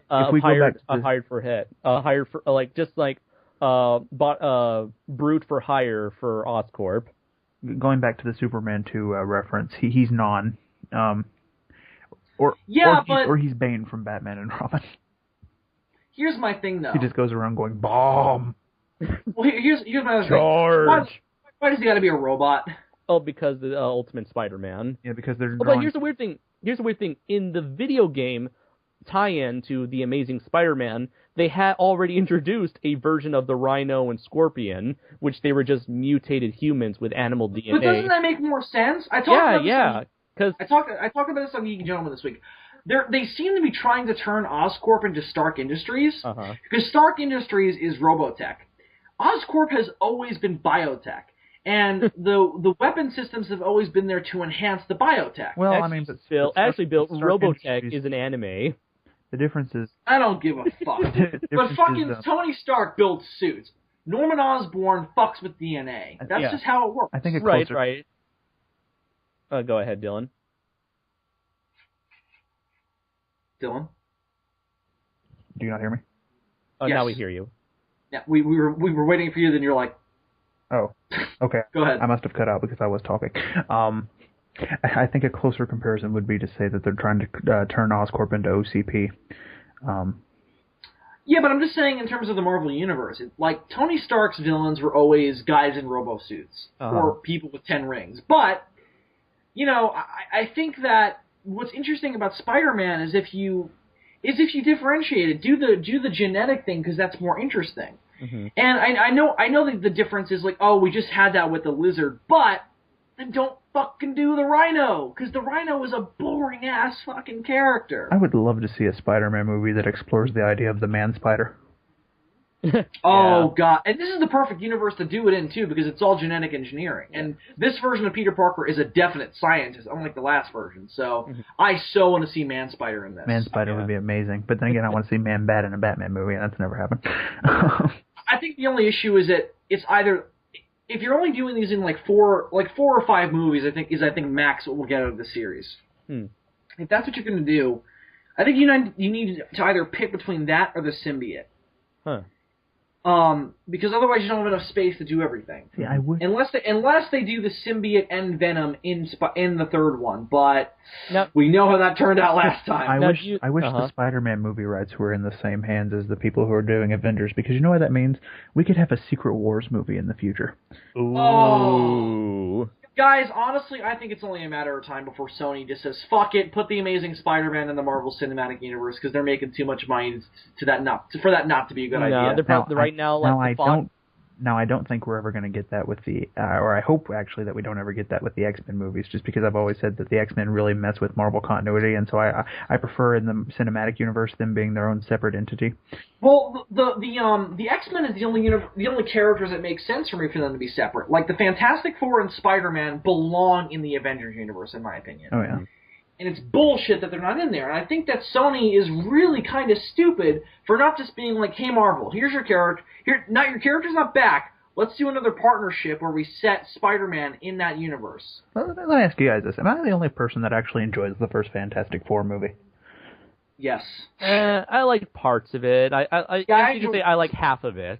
Yeah, like I'm not gonna say it's good or that it's. No, it's not awful though. There's definitely a lot of other worse superhero movies. I think Captain Logan summed it up best by saying it's a sitcom with high special effects. I'm sorry, me no talky words tonight. It's a high budget sitcom with good special effects. I kind of get that feeling too. I kind of put it in the same category as the first Spider-Man movie, where like it's a good start, but whereas Spider-Man's sequel made it even better, Fantastic Four's sequel really just flushed everything down the toilet. I mean, here's the difference. At least the first Spider-Man did the origin well. Yeah. Although I did kind of like... I'll say the first Spider-Man does not hold up very well if you look at it in a modern eye. I do kind of like the idea of connecting Doctor Doom's origins to the rest of them, though. I mean, that's what they did in Ultimate. They just did it shittily. Or do you think that's like a cheap, like by connecting all these villains' origins together under one roof? Do you think that's like convenient cheap, lazy writing or not? Well, no, it's kind of the opposite of convenience, because then it makes it make sense where the villains and the heroes will be fighting. It actually kind of eliminates this problem that a lot of like comic book universes have, where it's like, why are there so many people in costumes? This should be the exception to the rule. Well, also the other thing is, why does each villain pick one particular hero who they go up against? Like, I know Doctor Doom is pretty much everyone, like, but he's mainly the Fantastic Four. But why is the Green Goblin only a Spider-Man villain when, you know, Daredevil's running around and the Fantastic Four is running around? It's like, you know, pick one. Doctor Doom's a weird example, just because he sort of evolved to where the entire Marvel universe is his enemy. He would fight. Yeah, definitely. He would fight Howard the Duck if he had a good enough reason. He's kind of become the dark side of this universe, where he's basically everybody's bad guy. He's like the Emperor and Darth Vader all rolled up into one for Marvel. Yeah. Mm-hmm. Well, I mean, he was the inspiration for Darth Vader, so that's something. Okay. I don't know. Let me just say this. Uh-huh. I was not wowed by this trailer. Uh-huh. I thought it was good, but I can't get into this franchise, and I don't know why. There's something about it that I just cannot get into. Possibly it's because maybe you get the feeling that they're rushing these movies out, or like they don't know exactly what to do with these movies. Well, I'll say this. They made 2 Spider-Man movies while they're still in pre-production on Godzilla, so... Here's an aesthetics question. What do you guys think of the way Jamie Foxx looks as Electro? Does something look a little off to you? Like, does he just look like a big Smurf to you, or is that just me? I'm fine with that, yeah. And I like the... I'm fine with... Go ahead, Andres, I'm sorry. Oh, nothing. I like the... kind of like the...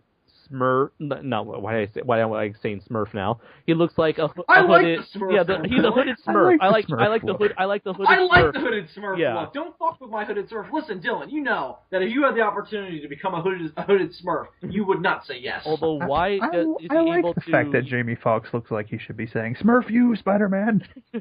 That line is pretty awesome, though. You gotta wonder. A city without power, without mercy, without Spider-Man. That was such a comic book line. I thought that was awesome.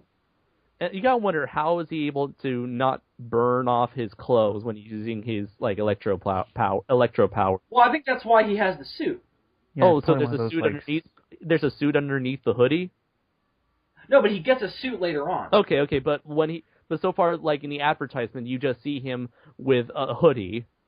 So is that hoodie just going to burn off when he starts going all electric? I think so. I think he'll probably have like some sort of thing under. You know how Ultimate Electro looked with that like black suit that had like the lightning bolt. Well, I mean that's what this is based on clearly. Yeah, because 616 Electro is clearly not represented here at all. Oh no, it would be great if he had like the lightning mask.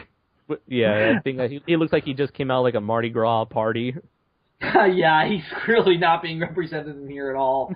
So, I mean, for me, Electro and Rhino are 2 characters where it's like, do whatever the fuck you want, except make Rhino a robot, because that looks stupid. Well, here's the thing. If you know, have you seen that poster, that like 3-part poster?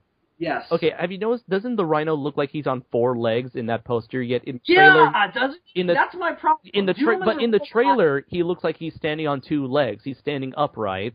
Maybe when he charges, he goes on all 4s and like tilts his head down like an actual Rhino would.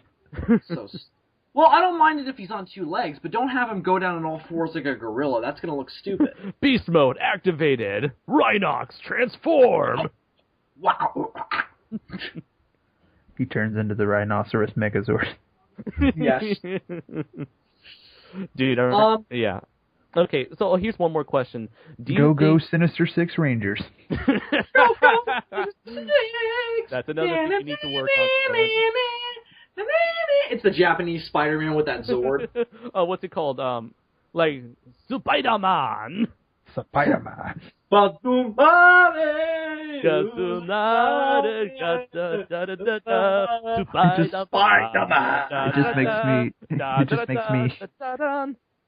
It just makes me wish all the more that my Justice League Power Rangers were an actual thing. Yes.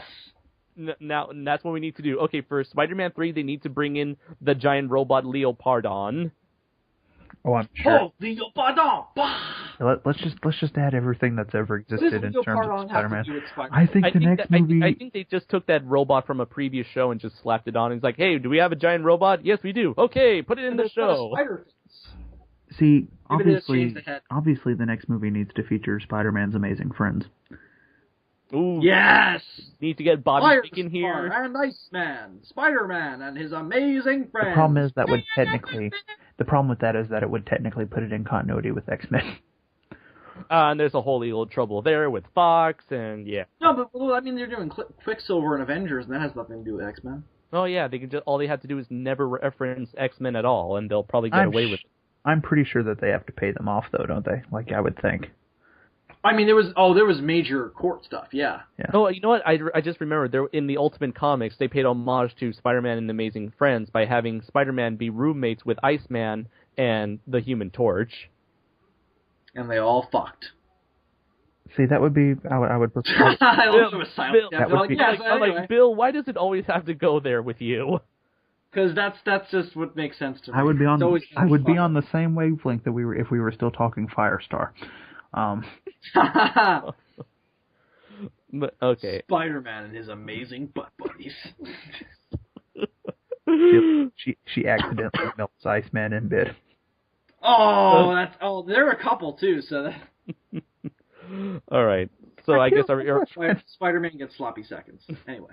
So I guess are we ready to move on? Wait. I think so. That's the actual origin of Hydro Man.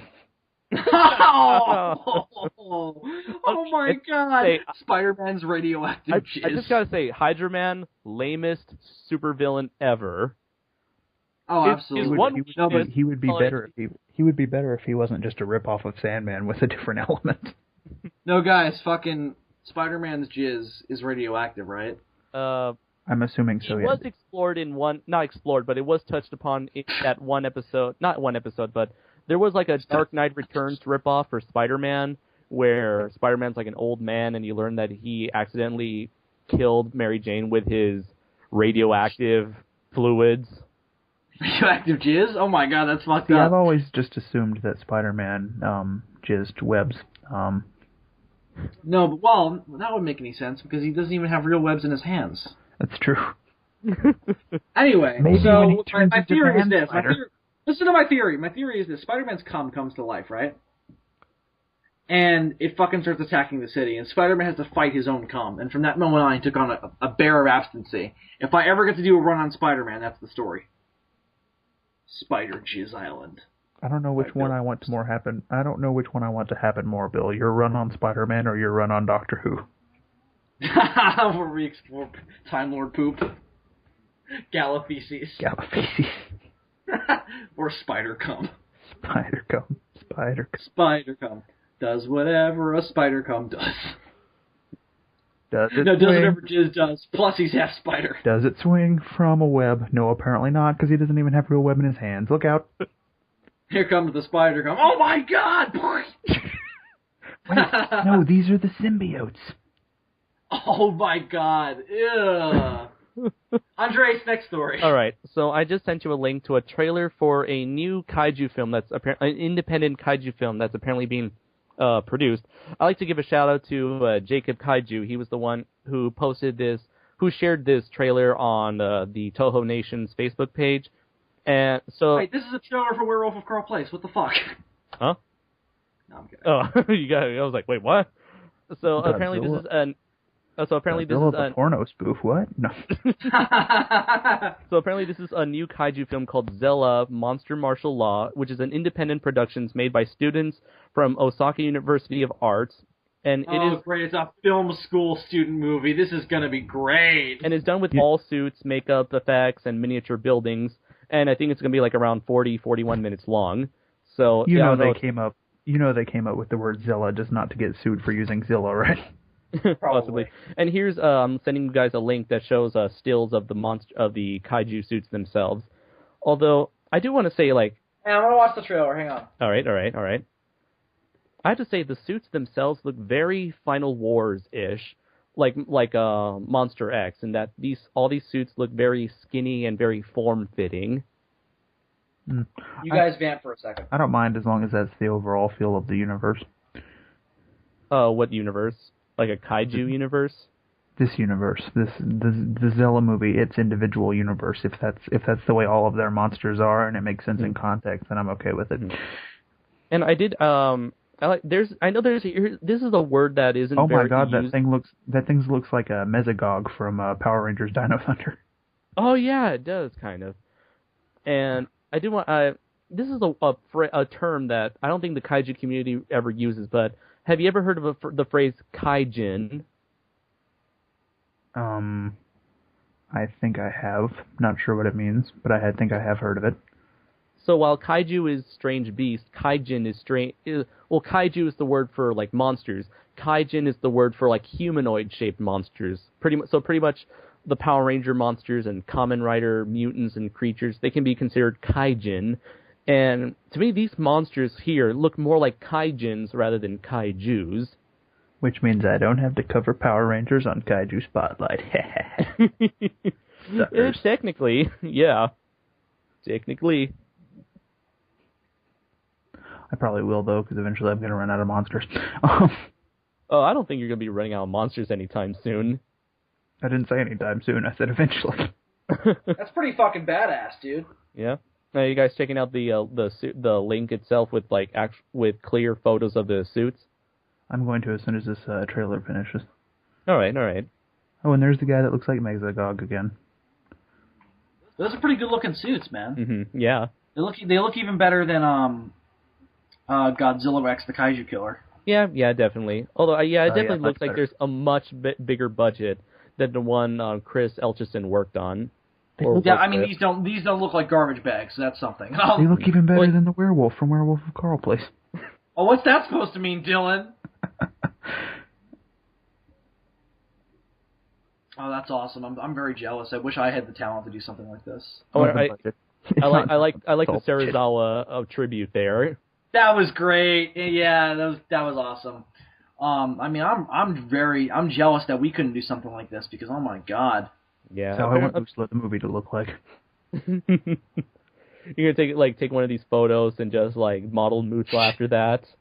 Yes. No, that would require CG skill, which I don't have.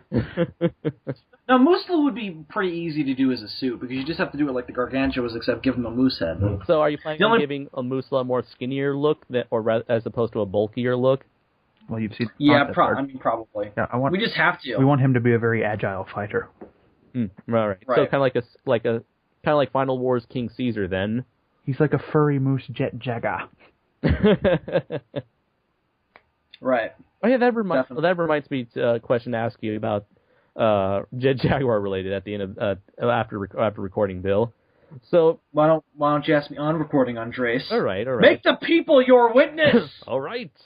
So you know how for the intro song to the Demons from Outer Space podcast is the theme song to Johnny Socko and his flying robot, right? Fuck yeah, because you know why? I edited it. Yes. So I'm curious as to know, like, you're a person who has had very limited exposure to tokusatsu television programs. Am I right? In fact, can't even pronounce the word. Right. So I feel like I'm being fucking persecuted right now as my disbelief in tokusatsu.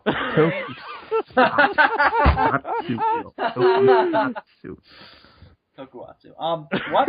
So, Andres, I'm sorry. Can you repeat the question, please? Okay. Well, my question was, how did you come to learn of Johnny Socko and his flying robot, despite your limited exposure to the world of tokusatsu television programs? Well, there was a period in my life when I was a kid when I finally found the opportunity to tear off the mask of life and stare into the face of God. Mm-hmm. I'm kidding. It was a DVD my mom bought for me. I still have it somewhere. It was I believe the whole show was edited into one movie called Voyage into Space. Really? They have it. And that's how I first saw it, and it was basically the entire season of the show just condensed into a movie. And I loved the shit out of it. I thought it was really entertaining. That's how I got exposed to Johnny Socko and his flying robot. I even remember when I was a kid, we had these vocabulary books in elementary school. Yeah. And there were two sections of this vocab book. One of them, and each chapter would be a story about a character that section of the book was about, involving the vocabulary. It was absolute horseshit. It was dumb. But it was a good learning method. It was actually a really effective learning method. Mm-hmm. I'll give credit where credit's due to American education. And something that doesn't get much credit, and deservedly so. Yeah, definitely. But this definitely does. It was a good teaching tool. Except for the second half. The second story was boring to the fact that I don't even remember it. But the first one was about a robot who was a friend of a child. And as a kid, I was so fascinated by this and by Johnny Sacco and his flying robot that I just decided to cross the two over, and I did a fan fiction where these two crossed over. Wait, fan fiction between Johnny Sacco and what? And this robot that was the focal point of these stories in the vocab book. I don't remember what it was called. Okay. And they fucking fought, and they fought villains, and it was awesome. I don't remember the ins and outs of the story, and nor do I think that it was very good, but I remember doing it. And sex happened. And then sex was happening. It turns out to be really dirty. It was the day my innocence died, but that's how I got familiar with it. Oh, okay. It was my first experience doing. It was his first experience doing porn. It was the only experience I have at this point. Okay, so here's my question to you. So you've definitely had exposure to Johnny Sacco and his flying robot. Which robot do you think looks more outrageous, shall we say, Giant Robo or Jet Jaguar? So we've got pederast-looking Michelin Man ripoff. The Jack Nicholson face. Don't forget giant metallic Egyptian pharaoh. Don't forget the Jet Jaguar. I mean the Jack Nicholson face. Jack Nicholson face withstanding. Megalon, I'm not gonna hurt you. Which one looks more outlandish? I mean, I'm gonna say Giant Robo only because the Egyptian pharaoh thing has nothing to do with anything, and really serves no purpose. And since it comes out of nowhere, it's all the more jarring every time you see him, where it's like, why the fuck does that thing look like a giant Egyptian pharaoh? Meanwhile, the bands on Jet Jaguar's suit have so much purpose behind them. Well, I mean, no, but at least you're not questioning why they're there. Like, it's so distracting to look at that thing and go, like, why the fuck is it an Egyptian pharaoh? Because it was a fan of Yu-Gi-Oh! See, that's an explanation that I would have been satisfied with, but that, alas, it was not there. Unfortunately, the timetables don't quite work out on that. Unfortunately, time fucked with it, so fuck you, time. The doctor's just like, hey, oi! So, my question, have you had a chance to... Well, I know I've shared with you the intro to the anime version of Giant Robo, so I'm curious as to think, what do you prefer, the anime or the live-action versions of Giant Robo? The anime looks significantly more badass. I mean, that's just something, and that music score was pretty awesome. In terms of outrageous design, though, it kicks it up a whole nother notch. I know, but since it's an anime, it's like... It has much larger proportions. Yeah. I'm going to say the anime looks more badass just because it doesn't look like a guy running around and, like... It doesn't look like the Tin Man running around the miniature set. And that's why I think, like, when it comes to anime, you can definitely do more stuff than you can in live action, which is why I would really like to see an anime Godzilla, a proper anime Godzilla one of these days. Absolutely, I totally agree. Or just an animated series in general. He's a character who would work so well in animation. The thing it's never been done properly. I completely agree that the anime version of Giant Robo looks more badass. The only part of it that really kills me is those shoulders, man. That, and also, in the intro, you see the kid whose name I forget. Daisuke? And whatever his name is. And, now I remember because I can remember the theme. Daisuke Katsama. And I'm just like, those are some really short shorts, kid. Do you even have a dick? Well, he is a little kid, so it's not that's where my thought immediately goes. I wish Giant Robo was piloted by Princess Kinney. Yeah, that's awesome. Here's the thing. So, he pops up, he's hanging off a ladder on Giant Robo's face. Yeah. And then Giant Robo backs up and does a punch in the air. That kid would be dead. Oh, man, if you could only... That bothers me so much whenever I watch that goddamn intro. It's like, how is he not dead? You need to see the anime itself. The Giant Robo gets into, like, so much crazy fights. You're like, how is he holding on? Does he hang... He's on there in the middle of the fight? Yes. That sounds like a really dangerous idea. But it's just too cool to question. Well, no, I imagine just like the original creator was like, hey, I'm going to call him Johnny. I know that's not his name because I can't remember his name. Hey, Johnny, guess what? Yes, sir. I have this watch here. You know what this watch does, Johnny? Come here closer. Johnny, you know what this watch does? Sir, my mother told me not to get close to adult men. Don't worry about it, Johnny. I'm your friend. I'm your Uncle Katsuma. Don't worry about it. Johnny, what this watch does? What does it do, Uncle Katsuma? It fucking controls a giant robot! A giant fucking robot! Uncle Katsuma, have you been drinking your special sauce again? No! Johnny! Giant robot, dude. Look at that. He turns on a light, the giant robot pops up. Oh my god, Uncle Katsuma. Hey, all right, yeah, nuts! Look at that thing, man. It's fucking gigantic. You know who built that? You know who built that, Johnny? Who built it? Me, Johnny! I built it. My bare hands. My own blood, sweat, and tears went into that thing. And a whole lot more than tears, you know what I mean? But, Johnny, my point is, you know what I'm going to do? You know why I built this robot, Johnny? Why did you build it? Why did you build it, Uncle Katsuma? I built it to get pussy, but that ain't working out for me. So you know what I've decided, Johnny? I'm going to give it to you as a birthday present. And I want you to try and use it to get pussy. But if you fail, Johnny, I'm going to put a responsibility on your shoulders. A big, huge responsibility on your short, very thin shoulders. You know what I'm going to do, Johnny? Your little girly shoulders. You are going to protect the world with this robot. You're going to save the world from this robot. Okay, Uncle Katsuma. Thank you. Wait, Johnny, a couple more things. One, don't ever drive it in Tokyo. It's not street legal, and you will be pulled over. And you're too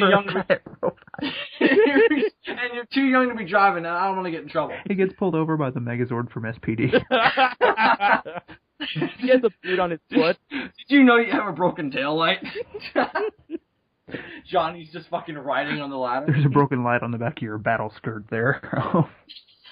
Battle skirt. Oh God.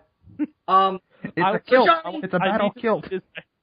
I need to see this version of Giant Robo now. Why does the Pharaoh... So, wait, Johnny! I'm not done. Johnny, there's a really important thing about operating this here giant robot. Johnny, you gotta be all up in its grill when you talking to it, Johnny. You gotta talk to it as close as you would be to a beautiful woman. Uncle Katsuma, I'm 7 years old. Nah, Johnny! You gotta be all up in his face, man, all close. And when you give it orders, you gotta be commanding. You gotta be like, hey, giant robot! You pick up what you broke now, boy. And when you do it, you got to be all up in its face. You see that very dangerous looking ladder up there, Johnny? The one that's angled down, so if you just slightly fall off, you'll fall off to the ground and die. Yes, Uncle Katsuma, you got to be on there when you command that thing. Always. You can never be far away. And he picks up the watch. Isn't that right, giant robot? The giant robot puts his thumbs up. But Uncle Katsuma, you ordered it from this distance. Shut up, Johnny. I'm a master. You're just a pupil. Don't question me. Do you understand these rules as I've explained them to you? Yes, Uncle Katsuma, I think so. Good. Here's the watch. Go get some pussy. I'm going to go to the back room now and get high. Woo! I hope you enjoyed this excerpt from the upcoming SOS audio drama. No. I love how you went through this elaborate explanation as to why Daisuke needs to hang on from Giant Robo's face. Because his Uncle Katsuma told him it was necessary, even though it wasn't. He needed just to fuck with him. Because apparently the robot's like deaf or something. You have to be right up there.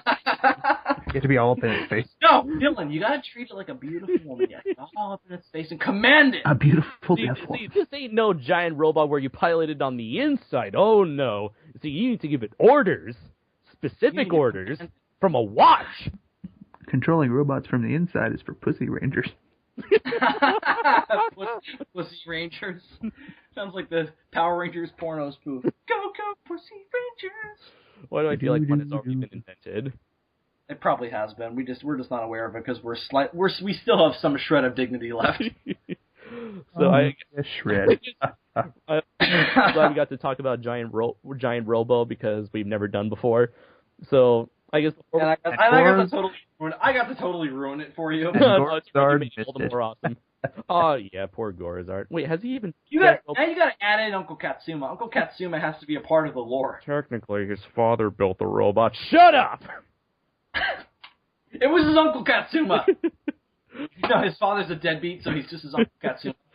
So, yeah, before we move on, I just don't want to say, once again, I'm not sure if I already recommended the series, but once again recommend Giant Robo the animation, because it is most likely the greatest giant robot anime I've ever seen in my life. Even better than the Big O? Yes, it's pretty much the Big O on a grander scale and a better ending. Even better than Frankenstein Jr.? That's not a mecha show. Well, it's about a giant robot. I've never seen Frankenstein Jr. Yeah, it was a Hanna-Barbera cartoon. See, there we go. I was talking about giant robot anime. But you know what I was talking about? What were you talking? American cartoons. Clearly the superior cartoons. If you go strictly by the Japanese definition of the word anime, that would count. Yeah, Andres. What now? Maybe I need to make a two-parter episode about what is anime. Get back to your news stories, Andres. You don't set out to make a two-parter, Andres. You make one, and then you make another one because you don't feel you were clear enough in the first one. You just restate yourself completely. Okay. Next story. All right. Now this is a story all about how his life got turned upside down, and I'd like to take a minute just sitting right here to tell you how Will became the Ultraman of Bel-Air. You rehearsed that. Oh, yeah. You totally wrote that out. I didn't write it down, but I did kept it in my mind. He's been sitting on that. I wrote it down in my mind. He's been sitting on this all week. Oh, definitely. Andres, rock us with this bizarre news story. Okay, so apparently there was a recent announcement that there's going to be an American Ultraman movie being made, and that the producers of the show are narrowing down the candidates for who they want for the starring role, and they've chosen. Yes, they're gonna have Jiris in the movie. Yeah, and they're gonna get sued by God. You guys know who I want.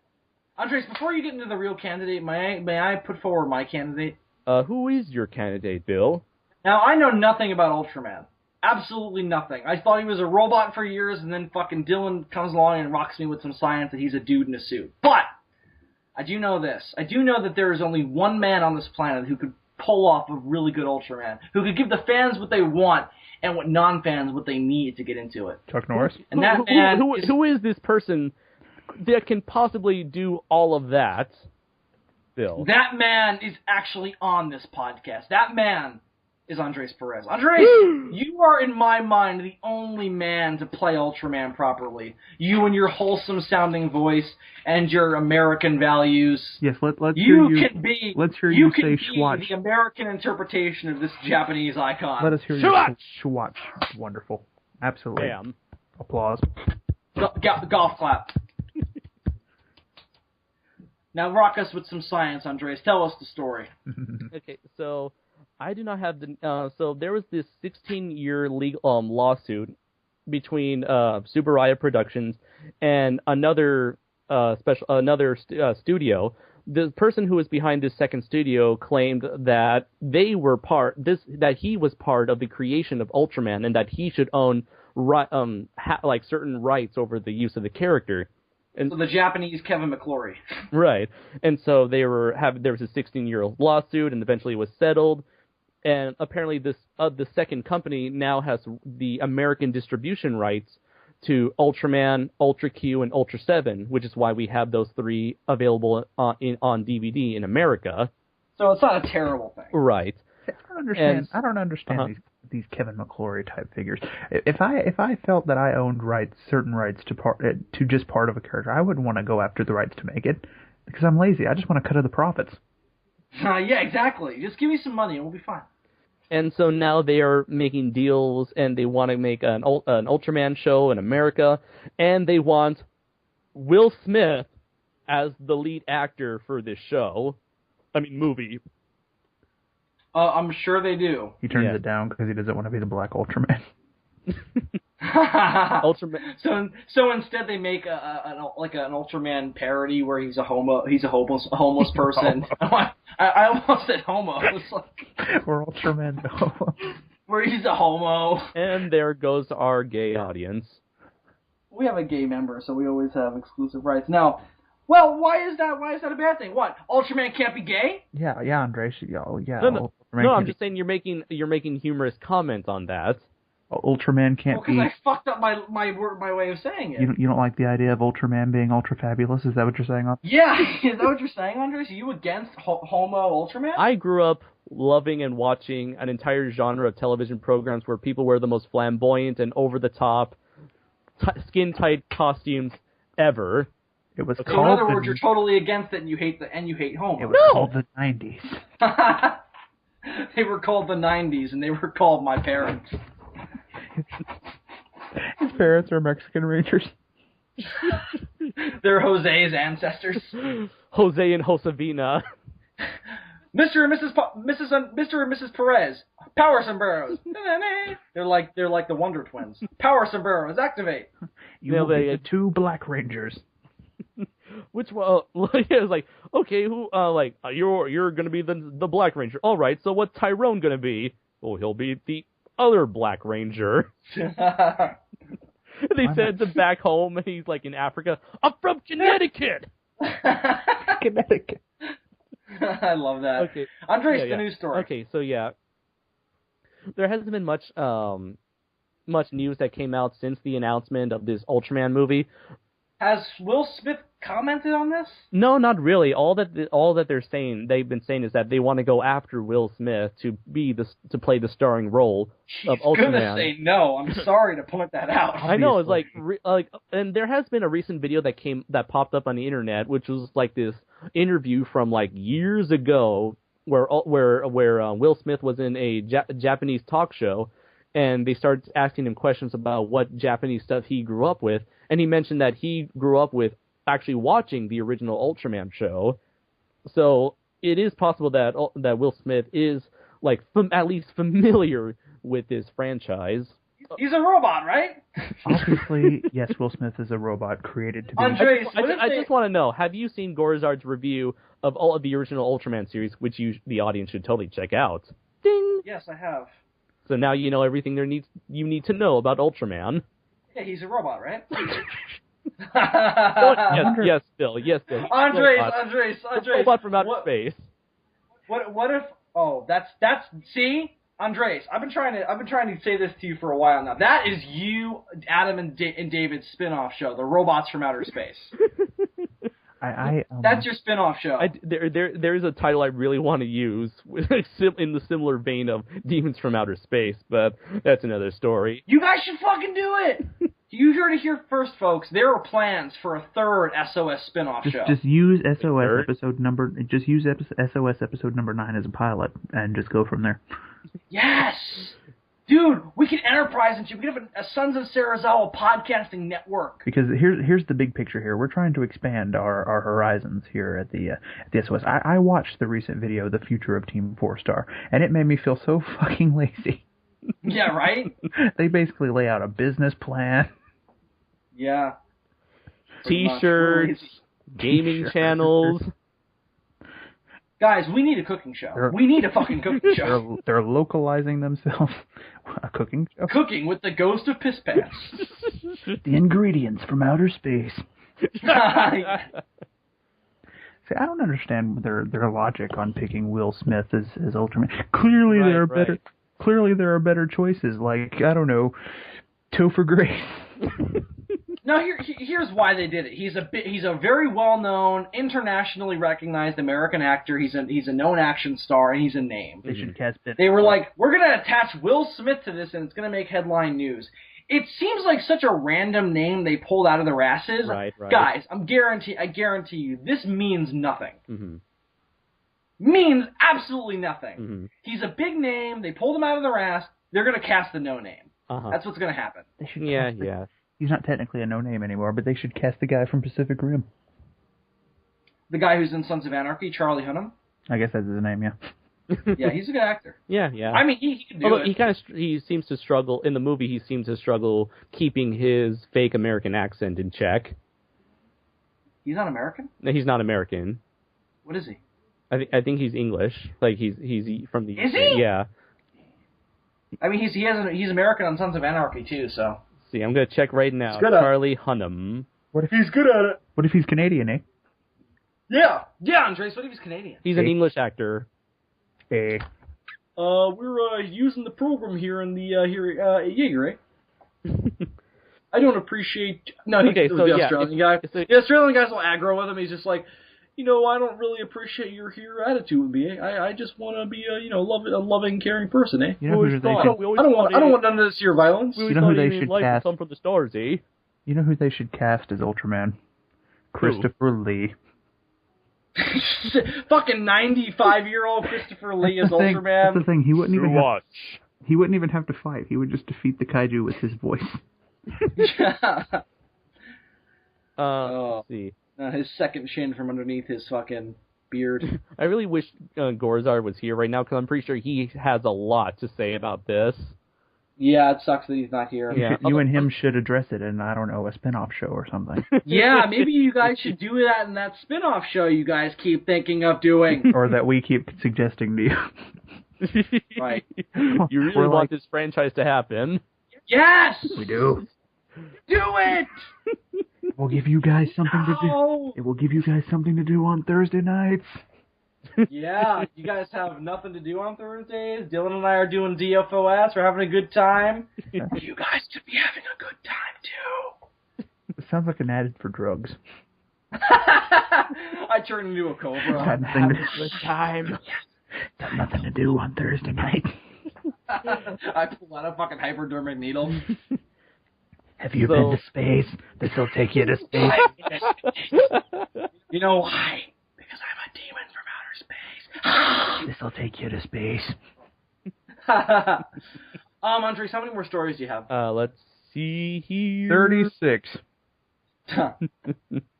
Let's see. How many? Idris Elba. I guess 2, basically. Rock 'em, dude. Okay, so the next one was the one that this news story came out just a couple days ago, which is that we finally have our new Wonder Woman, Gal Gadot, from the Fast and Furious movies, who will be playing Wonder Woman in the Man of Steel sequel. Man, you guys are just rocking me with news I talked about on Geeky Gentleman already, but that's okay.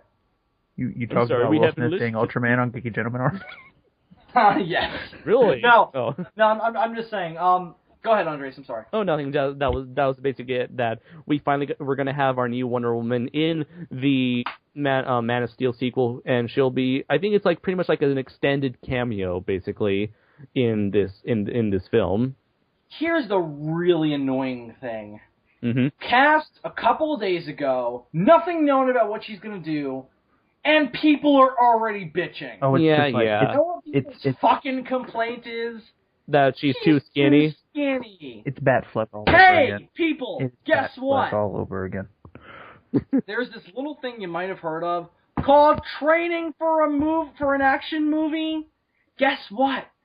Ben Affleck wasn't built like Batman before he was cast as Batman. I know it's really shocking to know, but guess what? He had to do training for that movie. Ever hear the Henry Cavill had to do training. he did. Tobey Maguire had to do training for Spider-Man.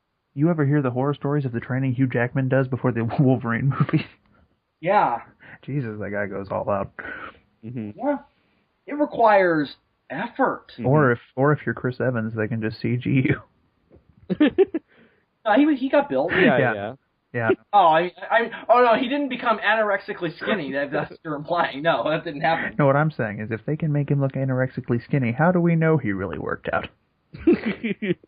That's because we can there you can see his head floating above his skinny body. Yeah, there are scenes where it looks pretty bad. I mean, we know they tried their best, but yeah, it's still not there yet. It looked convincing for the most part, but there were some scenes where it's like, Yeah. Thankfully, we don't see skinny Captain America for very long. But anyways, back to this story. What are your guys' opinions on the fact that this actress who playing Wonder Woman, as well as the fact that we finally have we're finally going to get a cinematic version of Wonder Woman. Thank God, it's about time. As somebody who doesn't really care about Fast and the Furious and has only seen bits and pieces of a couple of them, and not even enough to form them together into like a coherent story of any kind, Basically, Cars. I'm basically gonna be judging this actress on her performance in this movie so at the moment I really just don't have an opinion about it. Yeah, I mean, I just basically stated mine. I'm just excited they're doing it. Mm-hmm. I don't have a lot of stake in the character, unfortunately, so I don't know. We'll see. I'm excited, though. I'm glad they're finally doing it. Mm-hmm. I don't really have much of an opinion. I don't know the actress. I'm just annoyed that fanboys are like, yeah, she's too skinny. She's going to build up, guys. Can't wait for the invisible plane. Nah. Yeah. What's the point of an invisible plane if the person driving it can be seen? I don't think it just looks weird. I don't think What happens? I don't think she's. Well, I think in the recent DC Universe direct-to-video movies, whenever she's in her invisible plane, she is not visible. No, but I want it to be like classic Wonder Woman. Classic Wonder Woman just looked like she was sitting on an invisible chair, flying through the air. What happens when she goes to the Invisible John? Ew. Now we all know that Family Guy already made that joke, Dylan. Yeah. Wait, they did? Yeah. Oh. Like Superman just flies on by. He's like, "Hey, Wonder Woman, I see you're flying your plane. I'm not flying my plane, Superman." Oh. And then she goes back to her seat, and Superman's like, "I noticed you didn't wash your hands." Oh, I don't remember that. That's pretty funny. Bill, do you keep falling down whenever I describe a joke? No, I pound my table when I laugh. Oh my. This joke. I like it. Another round. He smashes a coffee mug on the ground. Another. The best scene in Thor. All right, Andres. Yes. Last story. Okay, this last story was from a couple weeks ago, where there was this item on Amazon, and on this item, it was apparently this piece of merchandise for the new 2014 Godzilla, and it's apparently showed a full-body shot of Godzilla. So I wonder if you guys have seen it. Yeah, oh yeah, this has been blazing around the internet. I made many jokes. Uh-huh. I mean, listen, it looks fucking awesome, but isn't it hilarious that it's from a children's book? However, I'm looking Dark, back at gritty this link Godzilla again. movie for kids. I'm looking at this at the link that I saved, and there used to be an image right there, and it now says image removed at request of studio, which means that it's real. No, I mean I knew it was real, but my whole thing is like, it's mass death. You might as well take the Robert Oppenheimer quote from that conceptual trailer, and then right after it put a family picture. Exactly. I am become death, the destroyer of worlds. Mommy, what's a destroyer of worlds? Don't worry about it, honey. It's just a film. Well, at the end, Godzilla kills like millions of people. Well, we have to understand that this is a giant monster movie. It's something that appeals to the kid in all of us. Believe me, Andres, I know that there's going to be... If I was still a kid, I would still go see this. My point is, I find it funny, based on the trailer we got, that the first official piece of merch that came out was this book. Yeah, I want to see the alternate universe. With light and sound. I want to see the alternate universe where, after making that quote, Robert Oppenheimer turned into the Stay Puft Marshmallow Man. Godzilla looks good. I noticed that it has very crocodilian skin. He's a little too skinny. Really? I'm assuming that's just because of the angle, though. Yeah, most of him is covered up by the logo, so we're not really getting a clear picture of him. Yeah, I'm gonna assume that this is gonna look different in the movie. I know based on the fact that this is a fucking cartoon. But he looks a little skinny. I know we keep saying this every time we see like a little bit more of the design, but it's fucking Godzilla. I mean, that's my whole thing. It's Godzilla, and that's all I care about. What are your opinions of the spines? They're a little small. They're very bony. Yeah, but they're small. They're a bit small. Yeah. Like that. I assume that that's not going to be in the movie, though, because the ones that we see in the trailer are fucking gigantic. Yeah, but like the one in the middle of the back, in my opinion, if this was the movie design, should be a lot bigger, because I like the Godzilla. You know, a lot of Godzillas, like, they sort of, like, build in size from the back of his neck down to, like, the middle of his back, and then they decrease in size as they're going back down towards the tip of the tail. Right. You think maybe it's, because they tried to fit in the full image on this one tiny picture, and they just had to decrease the size of the spines. Maybe could be, yeah. Maybe they wanted to make him look. Maybe they wanted to make him look a tad less threatening for the children. And he's already got the snaggle teeth. Mass murdering Godzilla, now with light and sound. Now, do you think that the rest of his body... Now, do you think that the rest of his body was originally meant for that head? Or... Because this looks very hand-drawn, while the head looks like it was from that post. It looks very photoshopped. It doesn't look... I said this in a... I'm sorry to interrupt, but I saw that... I mentioned this in the comments I made on the initial news story. Mm-hmm. It looks like they photoshopped it and reversed it because it doesn't seem to match with the picture. Right. You can see, looking at the image right now, you can see a very visible, line that looks like it. Yeah! It looks like his head was, Frankensteined onto the rest of his body. Uh-huh. Definitely. There's a definite edge there where it just... where the color doesn't quite match. Right. So it's most likely, it's possible that this was just simply a leak, a concept image that was accidentally sent out to Amazon. And Which the problem that kind of makes that unexcusable is color difference is something that you can also fix with Photoshop. Well, also the other thing is that this might explain why it looks really disproportionate. Mm-hmm. Because it looks like he's got a giant body and a tiny head. And I know part of that is perspective because we're looking at him from the bottom, but still, it looks weird. I think if they were going to do a children's book based on the new Godzilla, they should have had somebody like Matt Frank draw it. Just do one complete image based off the design from the movie and just, call it a day. Yeah, although what did Godzilla 98 do for most of its marketing imagery? Don't they just use that eye and just posted that everywhere? They didn't show much of the crap that was in store for the audience. Yeah, they showed the eye and the foot. I remember after the fact I had a children's book based off of Godzilla 98. It was all about... I had one of those. Same here. It was like a junior novelization of the book. I had a coloring book. No, I had one of those little children's books, and it was about the baby Godzillas. And I remember seeing that on Toho Kingdom. It was all drawn and rendered up and what have you. Mm-hmm. Yeah. Yep. Totally. A bunch of giant Velociraptor ripoffs ripping apart French spies. Totally worthy material for a children's book. I wish I had a children's book based off the Jurassic Park Velociraptor. It's better than quoting the Hindu Bible, though. I mean, we're kids, right? Do you see his other hand down there? Yeah, it looks like there's a very large claw. I thought it was his thumb at first, but we can clearly see the thumb. I was thinking, are they putting some iguanodon in this? But it looks like he's just sticking one of his fingers out in a different direction. And I'm certainly not somebody to criticize hands. I'm not very good at hands myself, but it just looks off. Yeah. His hands look very, very crocodilian, which I'm okay with. That looks like his three fingers are much longer than the thumb. The thumb is underneath. The thumb is under position to where the thumb ends, that's where the three fingers begin. I mean, looking at this picture, and I know this isn't the case, I know it's just him sticking one of his fingers in a different direction. It almost looks like he has Danny DeVito penguin disease. It definitely looks that way. It doesn't help that the rest of his other arm is covered up by the logo. Godzilla's live long and prosper. May I also just say something that it really has nothing to do with this specifically, but just to the movie in general, and this is going to be the thing we go out on. Uh-huh. I wonder how, because there's two major scientific conceits with Godzilla. Uh-huh. There is the big one, and the one that everybody knows, which is the idea that an animal can not only survive direct exposure to atomic radiation, but be turned into what Godzilla is based on it. Mm-hmm. The other one that not everybody thinks about is where does the dinosaur come from?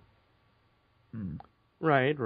I wonder how much of that's going to play into this new movie.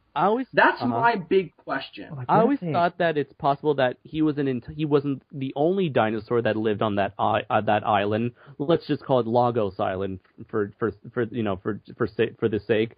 And let's just say maybe it was an island full of dinosaurs, and he just so happens to have been the one dinosaur that survived. Definitely. That would be fine. Actually, I'm just wondering how much of it they're going to go into in this new one, because this is gritty Godzilla. Actually, Gojira doesn't go into it really at all, except in dialogue. So I'm wondering if that's what they're going to do with this one. I wouldn't have him be the only dinosaur that survived, just because you're passing up a major opportunity. Yeah. I mean, that's where Anguirus and Rodan, and Kumanga, Kamacuras, Mothra, anything that's insects. That's a different ballgame. but anything that pretty much, I think anything that's a giant version of an existing animal, you can basically sum it up on have that take place on Lagos Island. Well, I always had this idea for a scene that would build into his character, where he gets mutated on a different island. That when we see him in Godzilla vs. King Ghidorah, he had traveled to that island to find food. And that he had a group of other Godzillosauruses on another island. And after the bomb went off, he went back to that island, and some of them were dead, and the one that was left alive, who was dying of radiation sickness, was so horrified by what he had turned into that it died of shock. And that would build into his character and his inherent loneliness. Thus leaving Minya an orphan. What do you mean? What? Were you just talking about the other one dying of shock? Well, yeah, I'm saying that once Godzilla comes back to the island, the one that's left who's dying of radiation sickness is so terrified by what he's turned into that it just dies of shock. Yes. You know what is still bothering me about this design? And it's such a minor thing, and it's not the first time it's happened. It's just something that I would prefer to be the other way. It doesn't have an ear. Yeah? I mean, I get it. Dinosaurs didn't have ears, but you know what? Dinosaurs didn't survive. Godzilla's not a dinosaur. He's not a dinosaur. He's a kaiju. True. You know, when you're doing Godzilla, do Godzilla. You don't have to do dinosaur. I mean, you could, and you just do a similar thing with Peter Jackson's King Kong, where it's like, this is not actually a T-Rex. This is something that has evolved many, many years since the T-Rex, and is thus its own original creature, which you could kind of find a way to use that as an explanation for the whole surviving radiation thing. Like maybe this creature evolved in an environment that had some sort of natural radiation going on anyway, or something.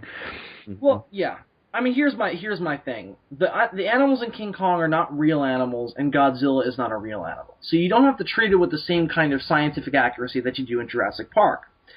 Because Jurassic Park is proposing these as real dinosaurs. These are monsters. This is a fantasy. Right. So you can do whatever you want. The only thing that you have, two things you have. One, my big thing, be fucking true to their original character. And two, let it make fucking sense.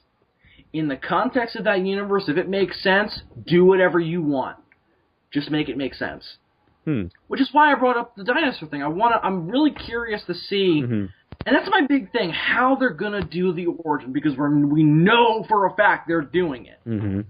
I'm just curious how they're gonna do it. And the big thing, we know it's gonna be an H-bomb. My big thing is, and we know it's gonna be connected back to the 50s. My big thing, what are they going to do with the dinosaur? Because I know they're not going to let it go unsaid. Right. I was always curious as to, how was it that we just so happened to have this one dinosaur that survived 65 million years.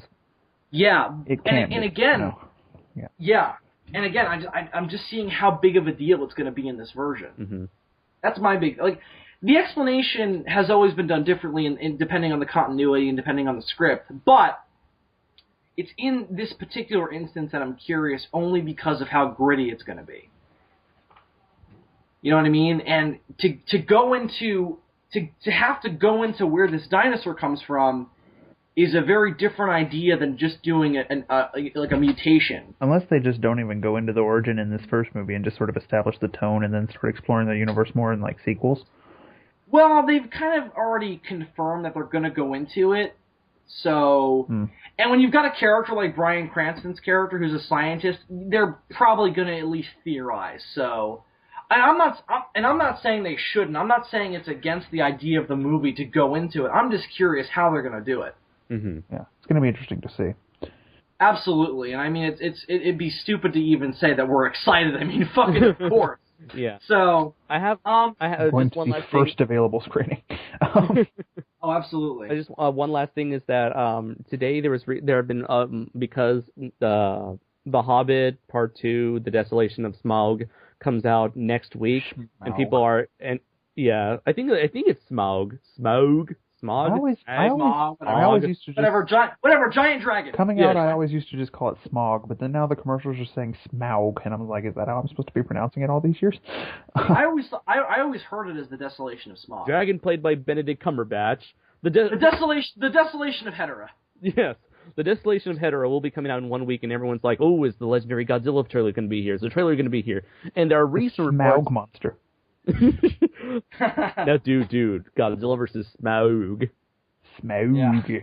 Continue. Okay. There are a lot of people. I recently read there was this Twitter report saying that it's possible that the Godzilla trailer might be coming out December 10th, which is this Tuesday. 2 days after my birthday. Dun dun dun. Happy birthday to me. Come on, Legendary, give me a fucking birthday present. I demand a birthday present. Great way to sneak that in there, Bill. So Legendary's like, oh shit, we have to give Bill a birthday present. Right, so by the way, it's my birthday. So yeah. Wait, Dylan, is it your birthday? No. Oh, no, he was pretending to be you, Bill. I was just commenting on the way that you. It's a horrible me impression. So we're either gonna get. I was trying to do an impression of you, Bill. Do your impression of me. I don't have an impression of you. Do an impression of me. Make sure you do a big clap before you talk. Right. Okay. I don't have an impression of you. Genius. Andres, your impression of me. Let's see. Welcome, YouTubers, to another episode of the Sons of Serizawa Podcast. YouTubers. Hello, everyone. Wait, actually, Dylan and Andres do an episode of DFOS. Andres, you're me. Dylan, you're you. Okay. Ready, set, go. Andres, you talk for 2 hours about orcas, and you're Zazubaar. Dylan, you're you. So Andres, you just talk for 2 hours about orcas, and I'll just go. I just watched this No, documentary. do the full thing. Do the full intro. I forgot what you usually say about. I don't usually say anything specific. I just go into random bullshit. All right, welcome everybody to another episode of the Demons from Outer Space. I am Zazubaar, and here with me is Dylan. Hello. Such enthusiasm, Dylan. Indeed. So what we're gonna do is, Dylan, put your pants back on. Hey, Bill! Oh, sorry, guys, that was my dad. Hey, Bill! I'm sorry, my parents are yelling in the background. Ah! Ah! I do have to ask, how is it that every recording you do, there's always someone shouting in the background? He's in New York, Andres. My parents are psychopaths. That's my explanation. That's my explanation. He's in New York, Andres. Make sure you... Ember! Make sure you... Dylan, I'm so pissed that conversation wasn't on recording. Ember! What are you doing? Let's not get into Mur. For those of you who don't know what we're talking about, after the last episode of DFOS, we started going into this bit where, we were two New Yorkers working in a coffee shop. One of them was named Joe, the other one was named Mur. Was the last episode of Demons from Outer Space, was that cut off because, right as soon as you were about to talk about trivia, the episode ended? What? Is that the Thanksgiving episode? It doesn't end when Yeah. we're about to do trivia. Your YouTube must have just fucked up. You need to go watch it again. Okay, it seemed like the last episode, the Thanksgiving episode, abruptly cut off. We did several... It was 3 hours long. We did several trivia challenges. I asked Bill James Bond questions. Now I need to make sure that that's not true. It's not. I've already listened back to it, last week. Oh, well, so back to what I was originally talking about. So we may have our Godzilla, finally get our Godzilla trailer either Friday the 13th, which is, when Hobbit 2 comes out, or Tuesday, December 10th. Oh, wait, there's a Friday the 13th coming up, isn't there? Yeah. Yep. Sweet. Marathons on TV. A friend of mine's birthday is on that day. Gonna watch some slasher goodness. Oh, yeah. Another brief news report. There's going to be another... the rights to the Friday the 13th franchise has gone back to Paramount, and they're going to be making a new Friday the 13th reboot for 2015. Gay. Alright. Well, guys, we're 3 hours in, so I think it's about time we ended this insanity. Actually, can I just say something that shocked me?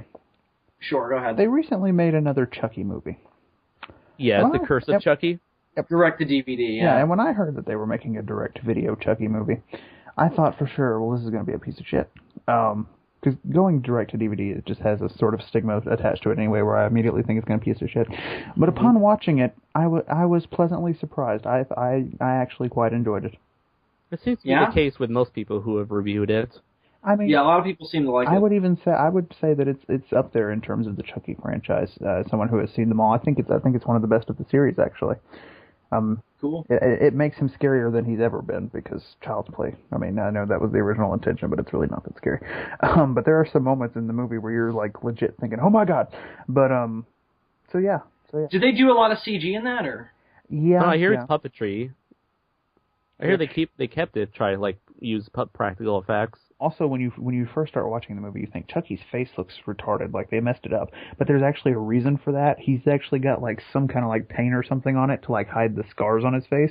And there's this great scene where this one girl, you know, the stereotypical bitchy sister, starts like peeling off the paint on his face, and you see the scars. Anyway, I was pleasantly surprised with it. If you're a fan of the series and you're not wanting to watch it just because it's straight to DVD and you think it's going to be a piece of shit, go ahead and give it a watch. You might find yourself enjoying it. Is it a direct sequel to the last one? I originally thought that it was going to be ignoring Bride and Son, and it's really weird how it fits in the continuity, but you can tell that it's supposed to be in the same universe, or it's supposed to be taking everything into account. So, yes. All right. Cool. Good thoughts. Well, guys, that's going to do it for this week's episode of the Sons of Serizawa podcast. Thank you very much for listening. Hopefully we'll have the full crew back next time when we do our Christmas special. In which we will likely not talk about Christmas. We probably won't. Christmas trivia. We're going to do Christmas trivia. We'll do Christmas roulette. We'll find another group of animal to torture. Whether it be sun bears or orcas, we always find animals to make fun of and torture here at the Sons of Serizawa HQ. More races to offend. More races to offend. More religions to smash. Unlike animals, I think we might run out of races at some point. We're going to have to make them up. Yeah. Until next time, I'm Bill Worcester, a.k.a. Zazubaar. I am Super DM64. And I'm Andres Perez, a.k.a. Kaiju Noir. And of course, as always, well, sometimes, the science